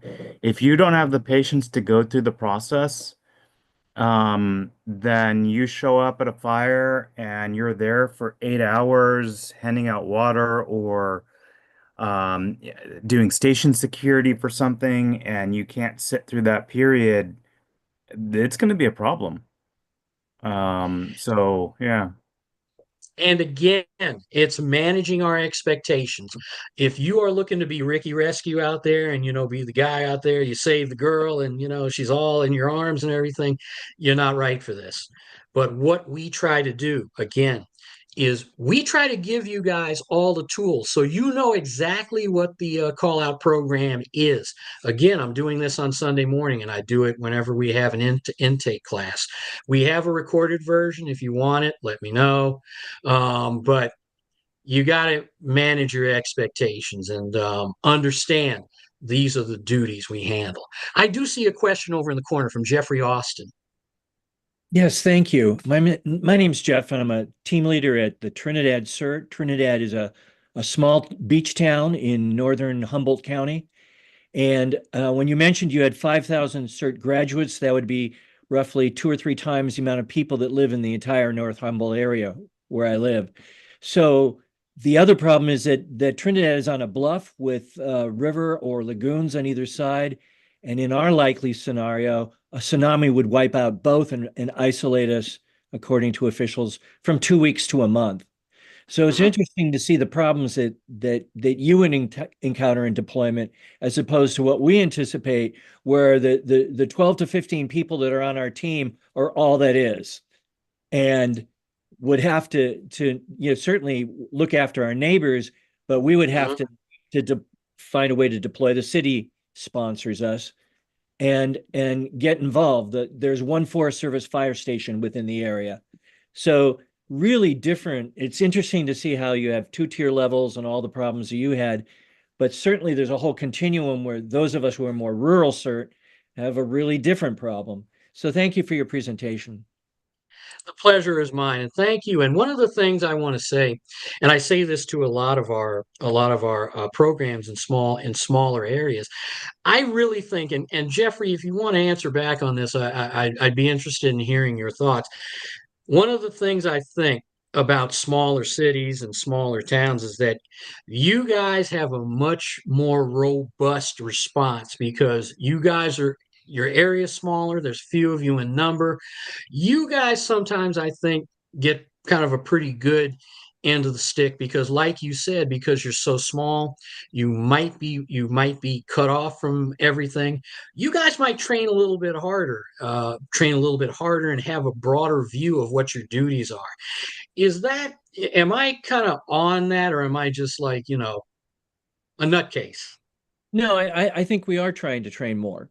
We'll probably have moulage training for our people next month, where, we take the first aid, the same skills, but take it to the next step where we have patients and fake blood and have people actually practice it with a little higher anxiety level. Um, Same skills, but a little different level of training. So it's a whole thing about how do we prepare to maybe be on our own for a while. And the other resource that we have is that the tribal communities that are alongside of us also are beginning to have CERT or TERT streams. And the largest tribe in California, the Yurok, are right next to me. So it's working together with completely different groups of people to create a response that we all would have to participate in. Absolutely, absolutely. And even here in Los Angeles, we try to work to interface with a lot of other groups like the American Red Cross. Again, like I said, here we had other CERT teams that were in and around the area. And I talk regularly to many of our other CERT teams as well, no matter what their distance is, because we are all stronger together. So I figured that some of my thoughts might have been right. And Jeffrey, thank you for asking that question. I do see a question here, Patrick, that I kind of wanted to attack. Question: did you speak with CERT trainees who live in the Palisades area about what they did in their neighborhoods in the early stages of the fire when the LAFD may have been overstretched? Okay, I'm going to go down some interesting roads here. First of all, with the Palisades, when that fire broke out, it was moving so fast that really all you could do was get out of the area. Sometimes our job is get out of the area along with everybody else. And really, that's what it was. Now, before that, our engagement, and this is critical, our engagement in that particular Palisades area was extremely minimal. That Palisades area is in our area called Battalion 9. It's designated in Battalion 9 because it's LAFD Battalion 9. And one, we don't currently have a coordinator over there. We are looking at a few opportunities here.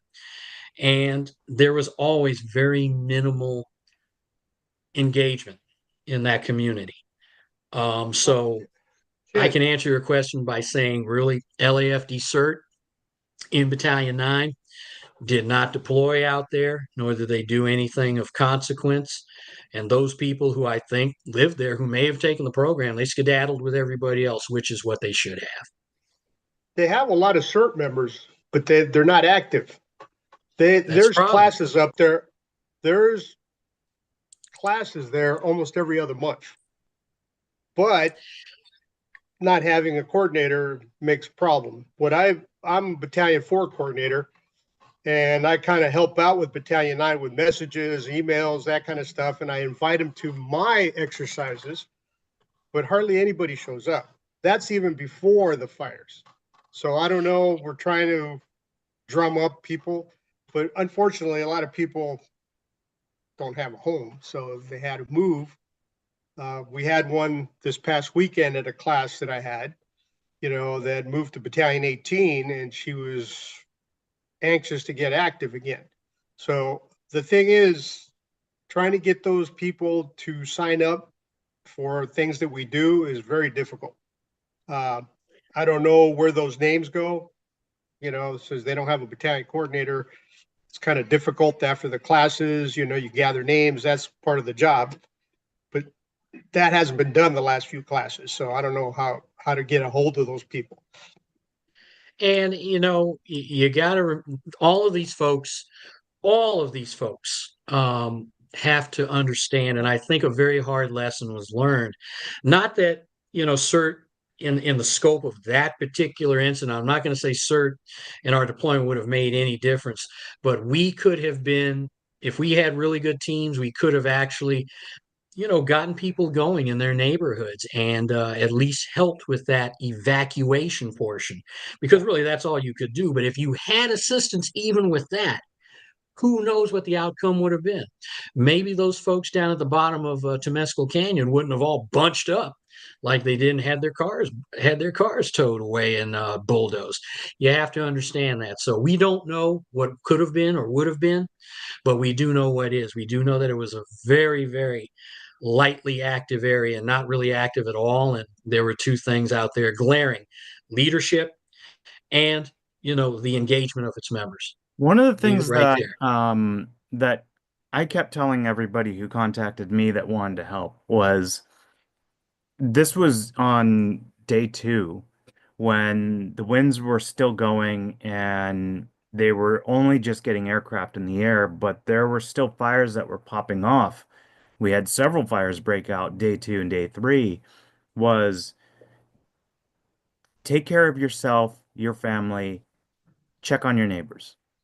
And that is what the core of CERT is all about, is get prepared. If you know that there's possible fires, there's winds, there's hazards going on, make sure you are ready because Hollywood Hills went off. There were several fires, other fires all over the place, and those could have gone just as badly as Palisades or Eden. And so instead of wanting to help other people, take care of yourself, your family, and check on your neighbors because maybe your neighbors aren't prepared. Maybe your neighbors are not capable of evacuating. And if the evacuation order comes and you pack up your family and ready to go, but your next door neighbor can't evacuate, how are you going to feel about that if they don't make it? And I'll tell you one more thing too that a lot of our people could have done during that time. And I know one guy here in my Battalion 18 area who really read the message. He reached out to me and he said, "Hey, what can I do?" And I told him what Paul Shively said in the post. I said, "We're doing it with call out. We'll let you know." He said to me that night, he says, "I know what I'm going to do. I'm going to organize my neighbors and we're going to talk about this. We're going to get our CERT program going." And I wrote about that guy in the January issue of my newsletter because he got it. Instead of getting mad and, running around ripping his hair out, he took that and he made something happen. And guess what? At the same time, during that fire, in all of our communities, we had snow and junk raining down. And I checked on my neighbors because I've got elderly neighbors and all that kind of stuff, make sure they're okay.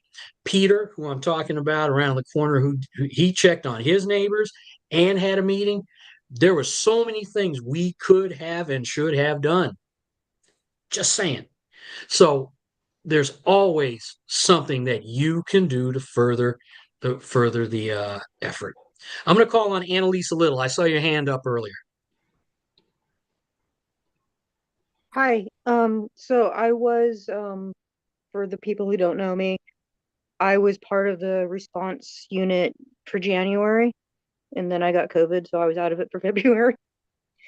But I spent a week and a half for the repop, repopulation efforts down at the Palisades.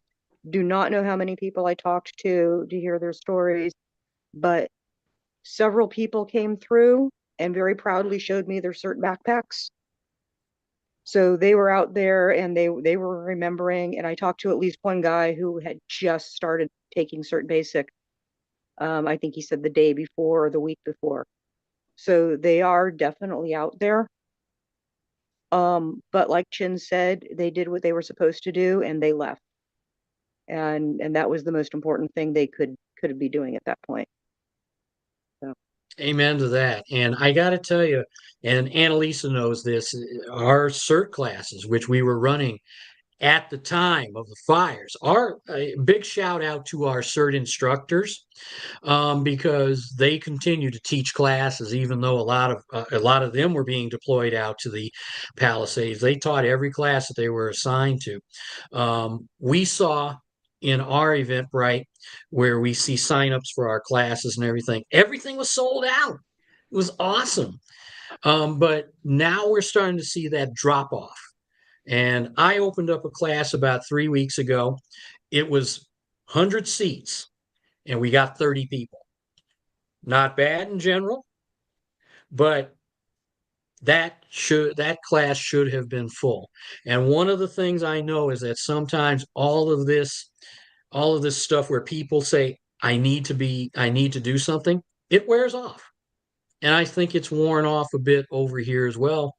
You saw that all the volunteer groups like ARC, Team Rubicon, and everything, everybody was being, blown up by people who wanted to volunteer right then and there, and they had to do it. It levels off.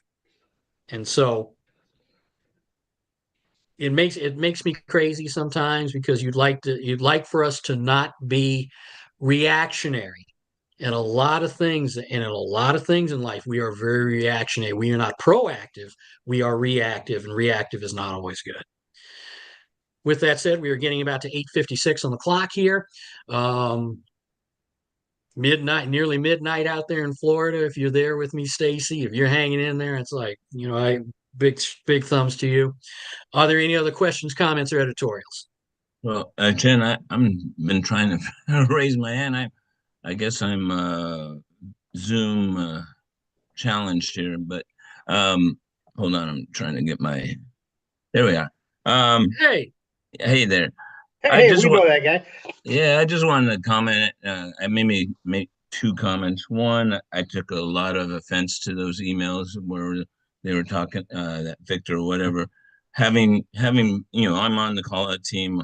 I volunteer, and the people on the call out team go through a lot, and because of Patrick and Chin, there's constant training that we're doing, and the vetting and the programs, and to just say, oh, anybody can hand out water. You couldn't, without the IDs, you couldn't even get near the command post. And if you're not driving in the city car during that first week, you weren't going. You can't just show up. And you probably, we had tons and tons and tons of people from all different agencies, and everybody had to have IDs, and everybody was checked and double checked and triple checked. We had people faking that they were firefighters and getting in the area to loot houses, and this was what we were dealing with. And so I took a lot of offense to those emails that were sent around. I'm glad I didn't see it at the time. But tonight's, seeing it tonight really set me off, and I'm sorry on that. And the just to tail on what Martin said. You know, you see the destruction on TV, and yeah, everybody wanted to help, and God bless everybody that did, and people donated, supplies, and it was a beautiful thing. But that Martin mentioned taking a mental health class. That first day in the burn zone blew me away. It just I came home and I sat in the dark for an hour, and So yeah. Anyways, take it away, Zim. And Mitch, you and I felt the same way. It's like, and I was very honest about my feelings tonight. We're seeing some of those posts and everything. I took great offense to it, and I know that the people are good people behind it who wanted to do something or whatever. But yeah, I took great offense to it. And one thing you crawled into, two things I want to get in here before we shut down. Mitch is so right. And I want to make sure I emphasize this point. The other reason why CERT graduates at large were not going to be invited into the Pacific Palisades inside the footprint is because you're inside the footprint, and that's a secure area. Like I said, it's arson investigations, it's crime investigations, and everything like that. Just was not going to happen. And as he also said, there were people trying to fake their way in there to do nefarious things. So that's another thing. Mitch dove into another area that I had written about but didn't talk about tonight was the emotional impact that event had on everybody. It had an effect on everybody in some way, shape, or form, and we deal with stress differently. This was we learned a lot about what our limits are and who we are. And that was something that hopefully with CERT training, it can help you mitigate some of that, but you're a human being. If you're not used to that, it could be way overwhelming for us, way overwhelming for you. It was overwhelming for some of us, and some of us did take the department up on its offer of mental health counseling. So you got to, you again, when you're asking yourself, oh, I want to go there, ask yourself too, if you can handle the carnage that you might see. And that is a very relevant question because when you guys are out during a disaster like an earthquake, you might see your neighbors in really bad condition or dead or loved ones dead. How are you going to handle that?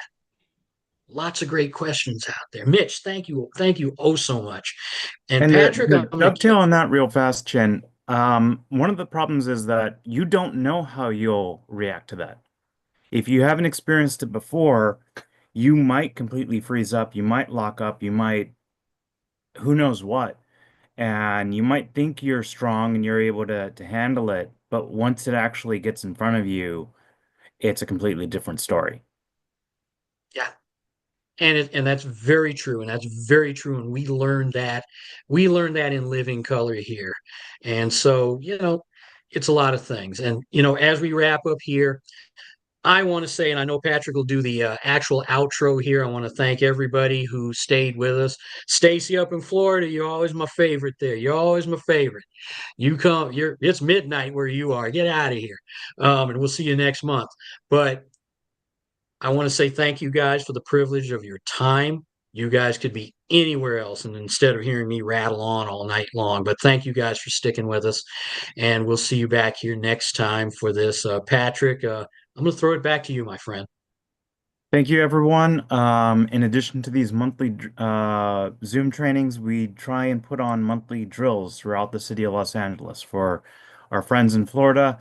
I'm guessing you're not coming out to our next in-person drill, but for those of you in LA, especially if you want to get involved with the call-out team or you want to just do more, even if you don't want that extra layer of responsibility, come out to the drill. The Encino drill is June 29th. I'm sorry, March 29th, next Saturday. Um, it's probably posted up on the Valley Facebook group. Join the Facebook groups if you haven't. Valley CERT Facebook group, um, Central Bureau, CERT Facebook group. Chin has his own disaster. What is it called, Chin? Disaster preparedness group. And then we post on there about all the trainings and events that are coming up. So hope to see you at the Encino drill and hope to see you back next month as well. Have a good night, everyone. Thank you, Patrick. Thank you, Jen. See you, buddy. Thank you, Chin. Good night. Hey, Patrick. Thank you. Yeah. Pat, this is Jose. Hey, Jose. Hey, I still have your jacket, man. I've had it since Taste of Soul.